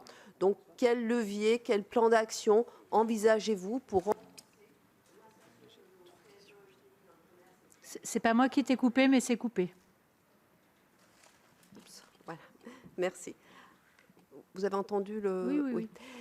Et enfin, sur la question de la RSE, je me réjouis de votre enthousiasme, vous dire que je le partage et que surtout, je pense qu'il faut également une campagne d'information, de communication auprès des entreprises et peut-être aussi également suivre de près les normes EFRAG qui doivent être aussi pragmatiques et pertinentes et porteuses de sens. Voilà, je vous remercie. Merci Florence. Amel Gacquer. Merci. Parmi les difficultés relevées par nos entreprises, donc TPE, PME, et ensuite Daniel, deux sont actuellement récurrentes. Celle bien sûr relative à l'explosion du coût de l'énergie, mais également la difficulté de recrutement. Sujet déjà connu, transversal, car bien sûr il ne dépend pas que de votre ministère, mais qui prend des proportions inédites, puisque 9 PME sur 10 peinent à recruter, et ce, dans tous les secteurs. Face à cette pénurie, nombre de dirigeants ont pris leurs responsabilités, ont d'ores et déjà augmenté les salaires, ont versé des primes, travaillent sur la qualité de vie au travail. Ma question est simple, quelle est votre vision sur cette situation problématique qui amène nombre d'entreprises aujourd'hui à refuser des marchés véritablement? Donc, quels engagements pouvez-vous prendre, en tout cas, pour accompagner nos entreprises sur cette difficulté? Merci. Merci Amel. Daniel Grémillet, ensuite Daniel Salmon, et on finira par Alain Châtillon. Oui, merci Madame la Présidente, Madame la Ministre. Chers collègues, je vais prolonger la question que tu viens de poser sur les difficultés des entreprises et des commerçants. Ça fait plus d'1 an que ça dure. Et aujourd'hui, c'est absolument incroyable si on cumulait le chiffre d'affaires France perdu parce qu'on n'a pas les salariés en face. Donc, je suis comme toi, c'est absolument incroyable. Quand vous voyez des restaurateurs qui ferment le soir parce qu'il n'y a personne pour pouvoir servir, vous prenez les commerçants, enfin, à tout niveau, il y a vraiment un problème. Ma deuxième question, le temps est compté, je ne vais pas faire le débat de l'énergie. Mais je ne partage pas du tout vos propos tout à l'heure sur la situation énergétique de notre pays. Par contre, ma question, elle est simple. Qu'allez-vous faire pour les entreprises dont vous avez la responsabilité par rapport à l'Allemagne qui vient de décider de mettre 200 milliards sur le soutien et faire en sorte que les entreprises, les commerçants ne soient pas impactés par rapport à la crise énergétique aujourd'hui. Merci Daniel. Daniel Salmon, qui est là-bas, à gauche. Merci Madame la Présidente. Madame la Ministre, en tant que ministre du Tourisme, je tenais à vous alerter sur la problématique des locations courte durée. Des locations dont la prolifération est connue par nombre d'entre nous sur nos territoires. Ce phénomène a pour conséquence de créer un effet d'éviction sur le marché de la location classique pour les résidents à l'année. Et cela entraîne de nombreuses difficultés pour les employeurs, on vient d'en parler, qui peinent à recruter. C'est un élément dans la difficulté à recruter pour les commerçants, les artisans, les TPE, les PME. J'ai donc 2 points à soulever sur ce sujet. Tout d'abord, la fiscalité. Je pense qu'il serait souhaitable que celle portant sur les locations courte durée puisse être plus stricte et plus lourde que celle qui pèse sur les locations de longue durée. Également, il faudrait permettre une adaptation de la réglementation aujourd'hui, car la loi autorise seulement les communes de plus de 200 000 habitants ou celles situées en zone tendue à adopter des réglementations plus strictes pour réduire et encadrer le nombre de locations de courte durée. Donc c'est beaucoup trop restrictif à l'heure actuelle. Donc je plaide pour que soit mise à disposition des élus une boîte à outils afin que ces derniers puissent adopter une réglementation en fonction des spécificités de leur commune. Et j'aurais donc souhaité connaître vos intentions sur ce sujet. Vous venez de nous dire que vous aviez des ascendances bretonnes. Donc vous serez forcément sensible à la problématique que rencontre cette région, surtout le littoral, mais pas uniquement le littoral, puisque aujourd'hui, c'est même les communes à l'intérieur des terres qui sont touchées par cette problématique des locations courte durée. Merci. Merci. Et quand les Bretons parlent aux Bretons. Alain Châtillon va finir cette question. Oui, Madame la Ministre, 2 entreprises de mon secteur, de ma région, sont menacées par EDF s'ils ne signent pas d'ici une semaine un contrat qui est grosso modo 5 fois le prix de l'année passée, enfin, de l'année en cours. Donc j'aimerais savoir qu'est-ce qu'on peut faire dans ces cas-là. Je crois que c'est un problème grave et qu'il va falloir traiter. Le deuxième point, vous parliez tout à l'heure du coût productif. Pour avoir participé à la demande d'Agnès Pannier à 2 réunions sur les 15 qu'il y a eu à Bercy, je voulais vous dire que j'étais intervenu pour dire que le coût productif, c'était l'impôt de production. Et l'impôt de production, c'est 70 milliards en France contre 47 milliards en Allemagne. Et que pour le réduire, il fallait que ce soit l'État, puisque c'est l'impôt de production. Or là, je vois que c'est la CVAE, c'est-à-dire les 9 milliards de la CVAE sur 2 ans. Donc, comment se fait-il que ce soit les collectivités qui payent à la place de l'État? Et ça, je peux vous dire que les intercommunalités et les communes ne sont pas du tout d'accord. Merci beaucoup. Madame la Ministre, bon courage. Pardon, les questions ont été nombreuses, diverses. Certaines reviennent sur le propos long que vous avez tenu sur l'énergie. Donc peut-être que sur les questions énergétiques, on peut refaire quelques rappels rapides. Merci Madame la Présidente. Je suggère, pour éviter d'être trop longue, je vais répondre juste à l'amicale interpellation du sénateur Grémillet, dont j'ai bien noté la première partie de l'intervention. Vous n'étiez pas du tout d'accord avec ce que j'ai dit sur l'énergie, et comme je suis sensible à ce que vous dites. J'ai à cœur quand même de rappeler 2-3 petites pailles.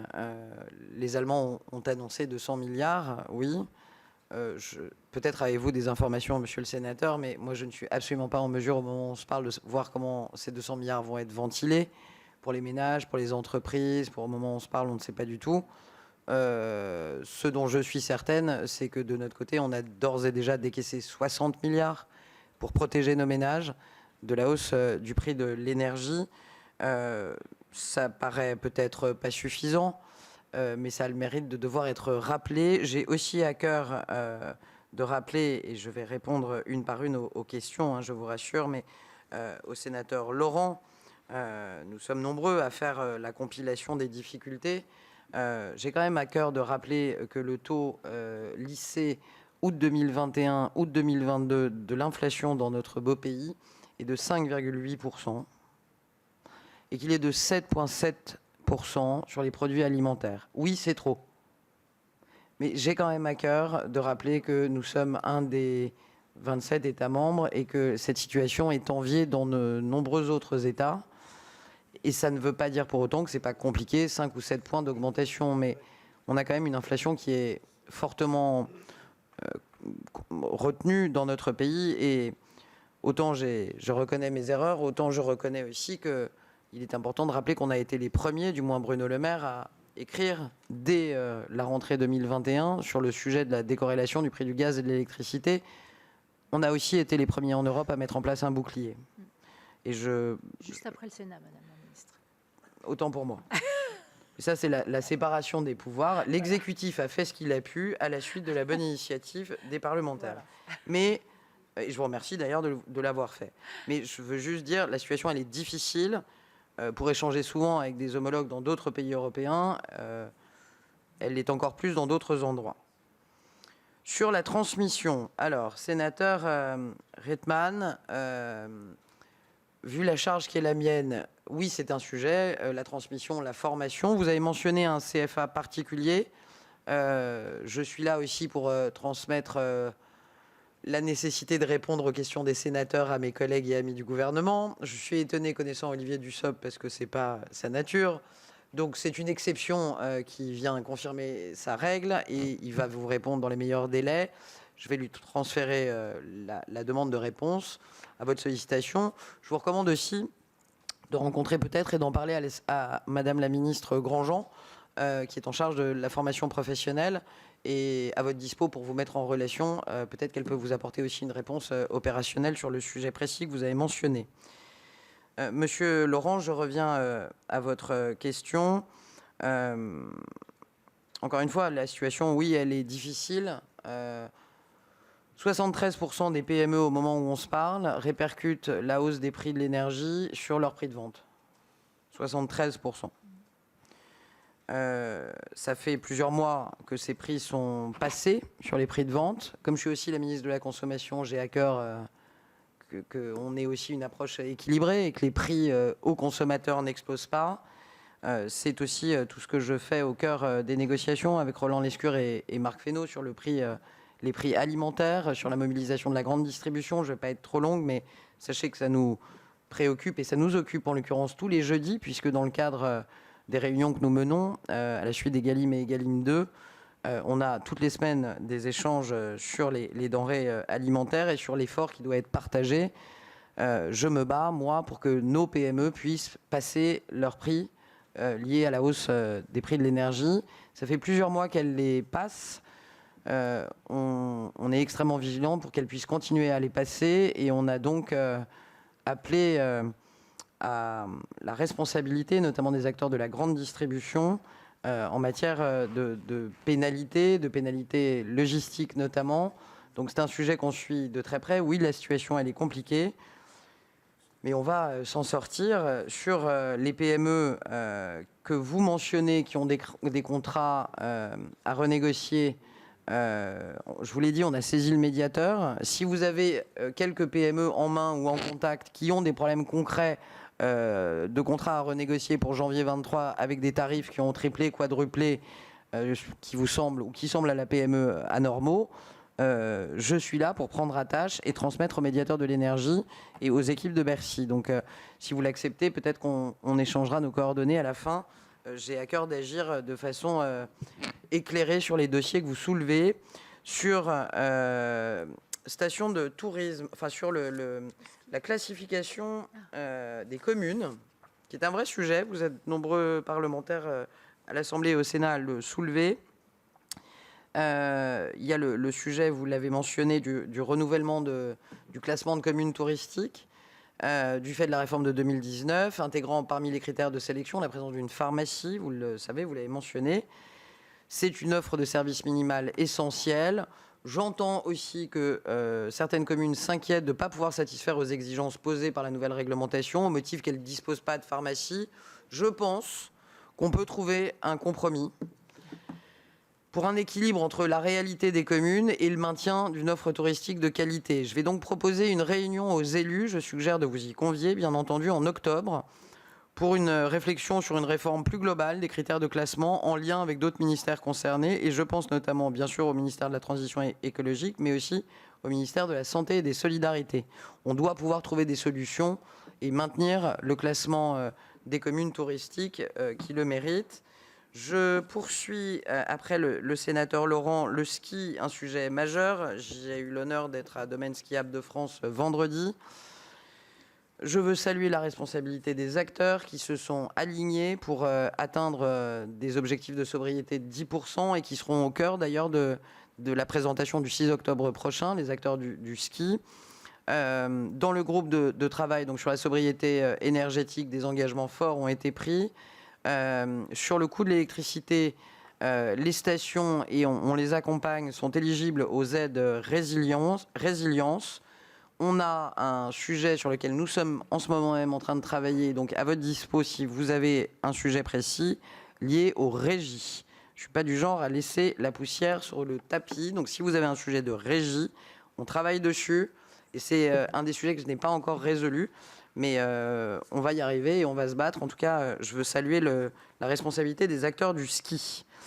Sur la sénatrice Artigalas, vous m'avez questionné sur le tourisme de proximité, le tourisme durable aussi, puisque la proximité est par nature durable, du moins énergivore. Pour un chiffre que je partage avec vous, c'est intéressant. La filière tourisme serait, selon l'ADEME, à l'origine de 11% des émissions de gaz à effet de serre en France. La transition durable du tourisme est donc un enjeu majeur. Les acteurs en sont parfaitement conscients. L'accompagnement de l'évolution de l'offre touristique est au cœur du plan de relance tourisme notamment, mais aussi du plan Destination France.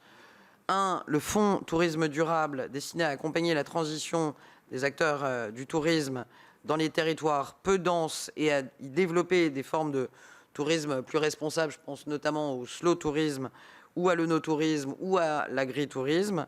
Le fonds tourisme durable est toujours disponible. Et le fonds Avenir Montagne, lui aussi, qui fait le lien avec la question précédente liée au ski, le fonds Avenir Montagne qui était doté de 334 millions d'euros, qui vise à accélérer la diversification, la transition écologique des activités de tourisme et de montagne, est lui en train d'être décaissé. Donc c'est injecté aujourd'hui même au cœur de notre tourisme et ce plan est déployé sur nos territoires. Et au sein du plan Destination France doté de 1,9 milliard d'euros, il y a un dispositif budgété à 44 millions d'euros pour soutenir l'investissement dans les infrastructures touristiques durables. Je suggère là aussi, pour ne pas être trop longue, si vous l'acceptez Madame la sénatrice, et que vous avez quelques sujets liés à votre circonscription, peut-être qu'on s'en reparle avec ma conseillère au fond en charge des sujets tourisme. Le tourisme mérite bien qu'on y passe un peu plus de temps si vous avez des exemples concrets sur lesquels il nous faudrait investir. Sénateur Mérillon, en plus j'avais bien écrit, c'est je m'auto-relis mal, c'est le signe de la fatigue, pardonnez-moi monsieur le sénateur. Demain matin à 8h30 à Bercy, on passe une bonne partie de la matinée avec les fournisseurs d'énergie. On a une charte d'engagement qui va être discutée, qui va être signée je pense qu'on va pouvoir, et je l'espère, obtenir quelques avancées. Oserais-je vous dire que je recommande quelque chose qui est entre l'expression de la présidente de la Creux et l'expression de mon cher ministre de tutelle et de mon très cher président de la République, c'est-à-dire peut-être d'attendre la fin de la semaine. On a ce deuxième conseil sur lequel on a encore beaucoup d'espoir. Après, si vous avez une situation sur laquelle vous n'avez pas d'option et que ça ne souffre pas 72 heures d'attente, là aussi, on a mobilisé avec Bruno Le Maire. Bruno Le Maire a mobilisé la médiation de l'énergie qui intervient sur certaines renégociations. Donc, si vous avez des exemples concrets d'entreprises qui doivent renégocier pour des raisons de prod dans les jours qui viennent et que ça ne souffre pas 72 heures ou une semaine, la médiation intervient pour vérifier le caractère non abusif des offres faites et les caractères raisonnables des offres alternatives. Je suis en mesure de la mobiliser. Je ne suis pas sûr que ce soit de la cacophonie. Il peut arriver dans ces moments qu'il y ait un peu de polyphonie et j'en prends une partie de la charge. Ça fait partie de la difficulté du moment. Sénatrice Blatrix-Contat, pardon, j'écris vraiment mal. Les associations de consommateurs, je suis très sensible aux réflexions engagées sur le mouvement consumériste en France, qui, selon moi, très clairement doit être modernisé. C'est un objectif avec lequel je suis très en ligne, et ce depuis des années, puisque là aussi, au sein du rapport 134 à la Commission des finances, lorsque j'étais député, j'y avais travaillé. Ça fait maintenant de nombreuses années qu'on sait, et que tous ensemble, d'ailleurs élus comme membres du gouvernement, on appelle le mouvement consumériste à se moderniser. Et on a aussi une époque qui suppose des nouveaux modes de consommation, et donc le mouvement consumériste doit pouvoir suivre et se moderniser. Le rapport d'information qui a été réalisé, duquel vous étiez partie prenante, apporte à cet égard des pistes que je trouve très intéressantes. Je pense par exemple que le financement public que vous avez suggéré de prioritairement dirigé vers les associations dont la présence territoriale est significative est une bonne recommandation. Je veux vous dire aussi que la DGCCRF, en ce moment même, est en train de consulter les associations de consommateurs sur les pistes d'évolution envisageables, à partir d'ailleurs du rapport réalisé par les sénateurs, mais aussi du rapport de la Cour des comptes d'octobre 2021. Je veux vous dire que les premières analyses vont me remonter très vite côté DGCCRF et que j'aurai plaisir à vous informer que je vais réunir autour d'une même table à Bercy les associations de consommateurs d'ici la fin de l'année pour recueillir leurs propositions, pour enrichir le travail du gouvernement en la matière et avancer, les accompagner et prendre des positions un peu fortes à votre disposition pour vous informer de la date de la tenue de cette réunion et peut-être même vous y convier dans le cadre des travaux que vous avez réalisés avec le sénateur Gay et la sénatrice Ferrat.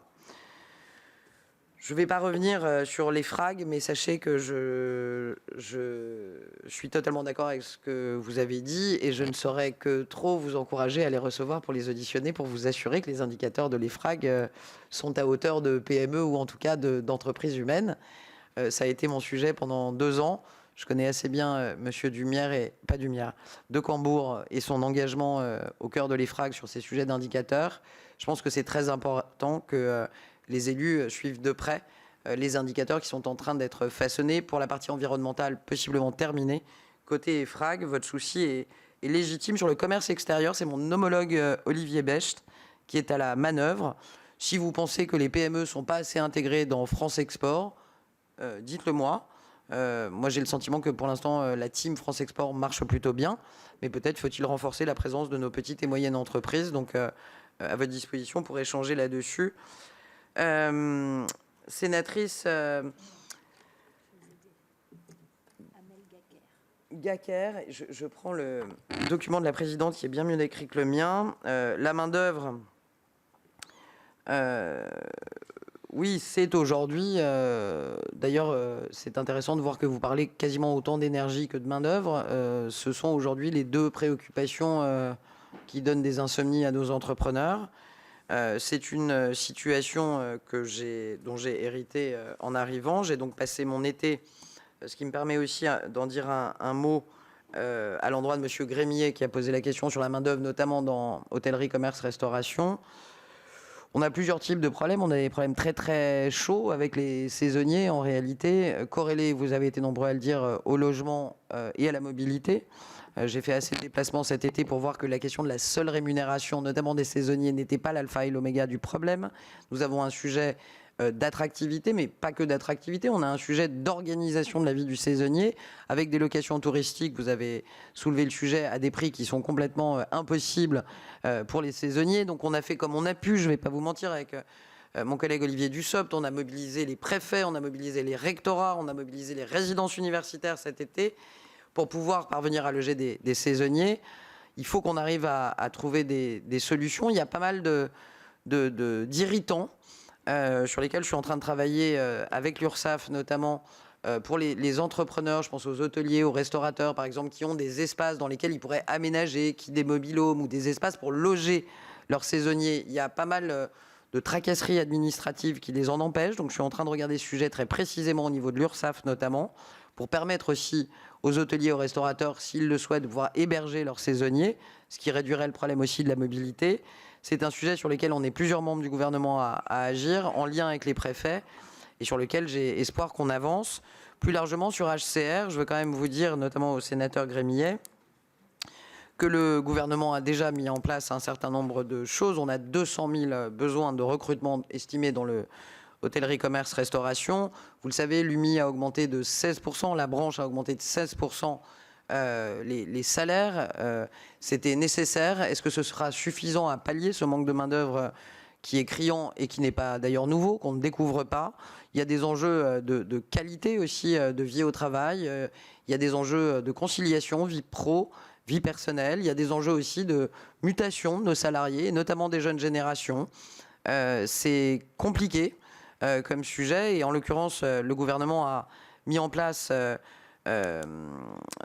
un plan qui a été doté quand même d'1,4 milliard d'euros à l'automne dernier. C'était alors Elisabeth Borne, ministre du Travail, qui l'avait annoncé.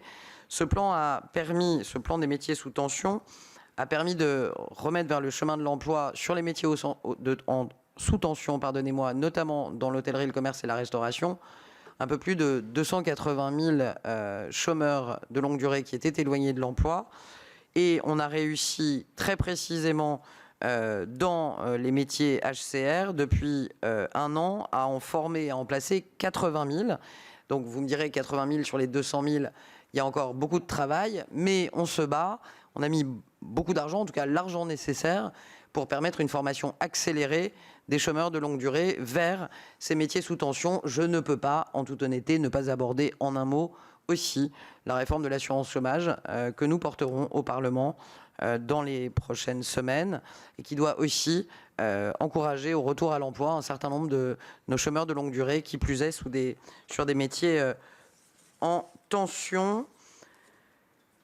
Est-ce que j'ai oublié Si, j'ai oublié plein de choses. Sénateur Salmon, sur les meublés touristiques. Alors, j'ai une fiche quelque part. Nous voilà. La voilà. Meublés touristiques. On a vu les propositions sur la fiscalité pour les locations meublées. Dans le cadre du PLF, nous sommes en train de regarder très attentivement les pistes possibles pour renforcer cette fiscalité. Voilà, je pense que ma réponse est claire. Je fais attention à une chose, les effets de bord, notamment sur nos gîtes, auxquels nous tenons, je pense, toutes et tous, et en même temps sur notre capacité d'accueil des, je l'espère, dizaines de millions de touristes qui vont venir dans notre beau pays, si ce n'est voir du rugby l'année prochaine, ou voir des Jeux Olympiques et Paralympiques en 2024. Donc il y a un enjeu d'équilibre aussi, sur possiblement un renforcement possible de cette fiscalité, possiblement, ce seront les débats parlementaires qui le trancheront, sans que ça n'impacte des gîtes. On parlait de tourisme durable et de proximité, on parlait de TPME, nos gîtes en sont, et sans que ça n'oblitère nos capacités d'accueil à la hauteur de notre tradition touristique en France dans les prochaines années. Mais c'est un sujet sur lequel nous aurons l'occasion de nous reparler durant le PLF. Pour terminer, monsieur le sénateur Chatillon Alors, je vais prendre la tâche du sénateur Chatillon sur l'entreprise qu'il a mentionnée.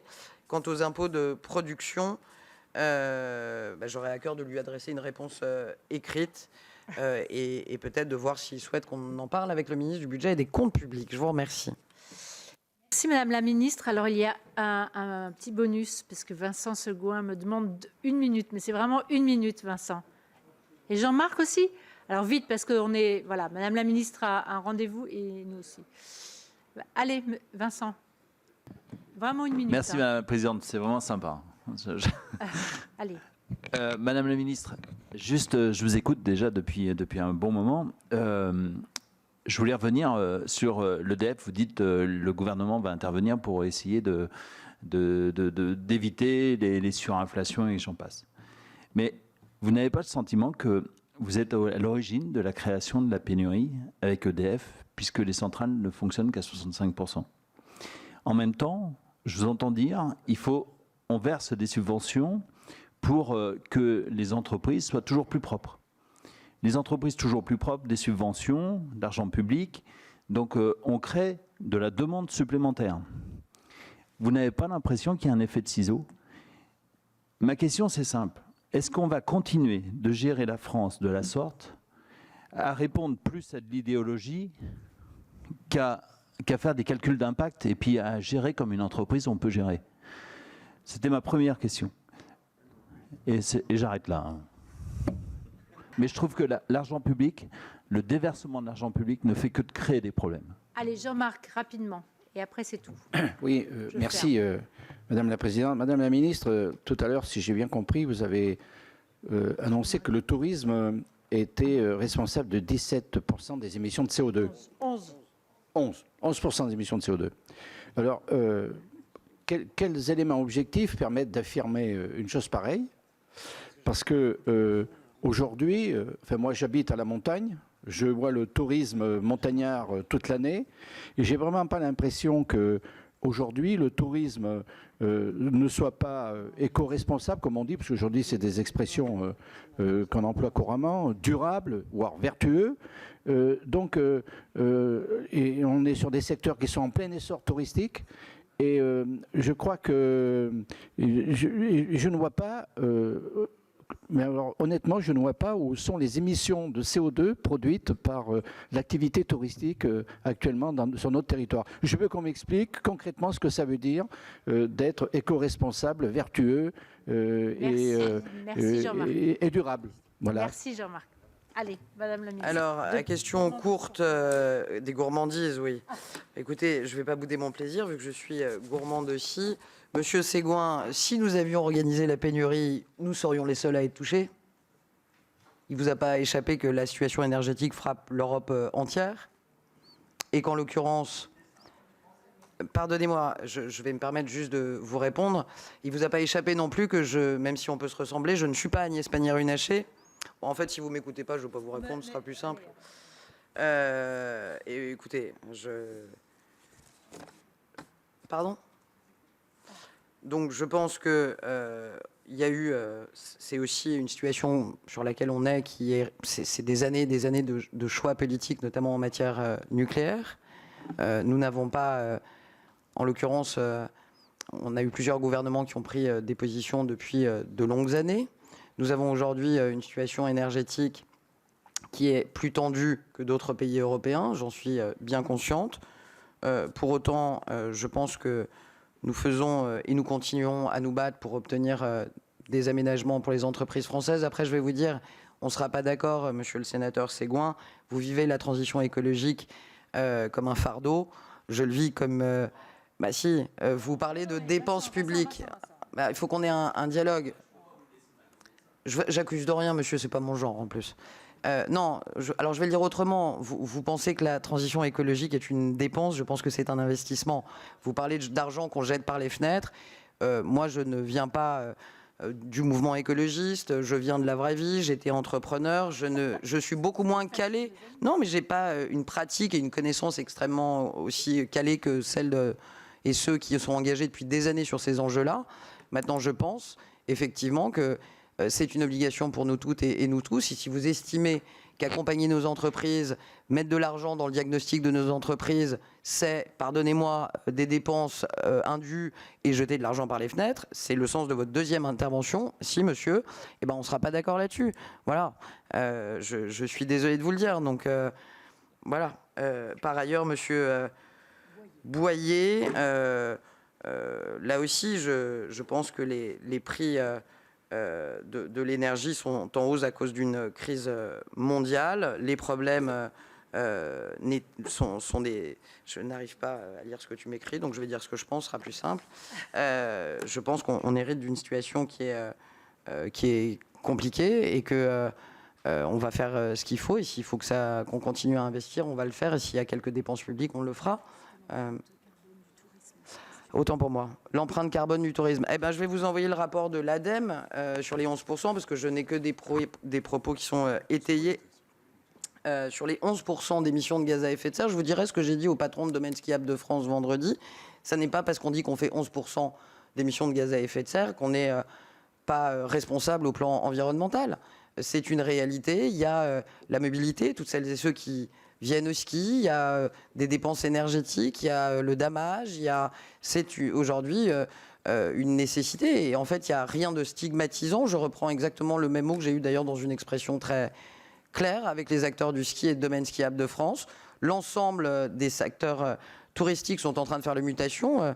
Le surtourisme sur le littoral est un sujet que les acteurs du littoral sont en train d'adresser. Il y a des sujets relatifs au domaine skiable. J'ai eu l'occasion de promouvoir le ski des 4 saisons pour le coup, et je pense qu'il n'y a aucune stigmatisation dans le fait de rappeler qu'il y a aussi de l'émission carbone dans nos domaines skiables et dans le tourisme au ski. Il n'y a aucune stigmatisation.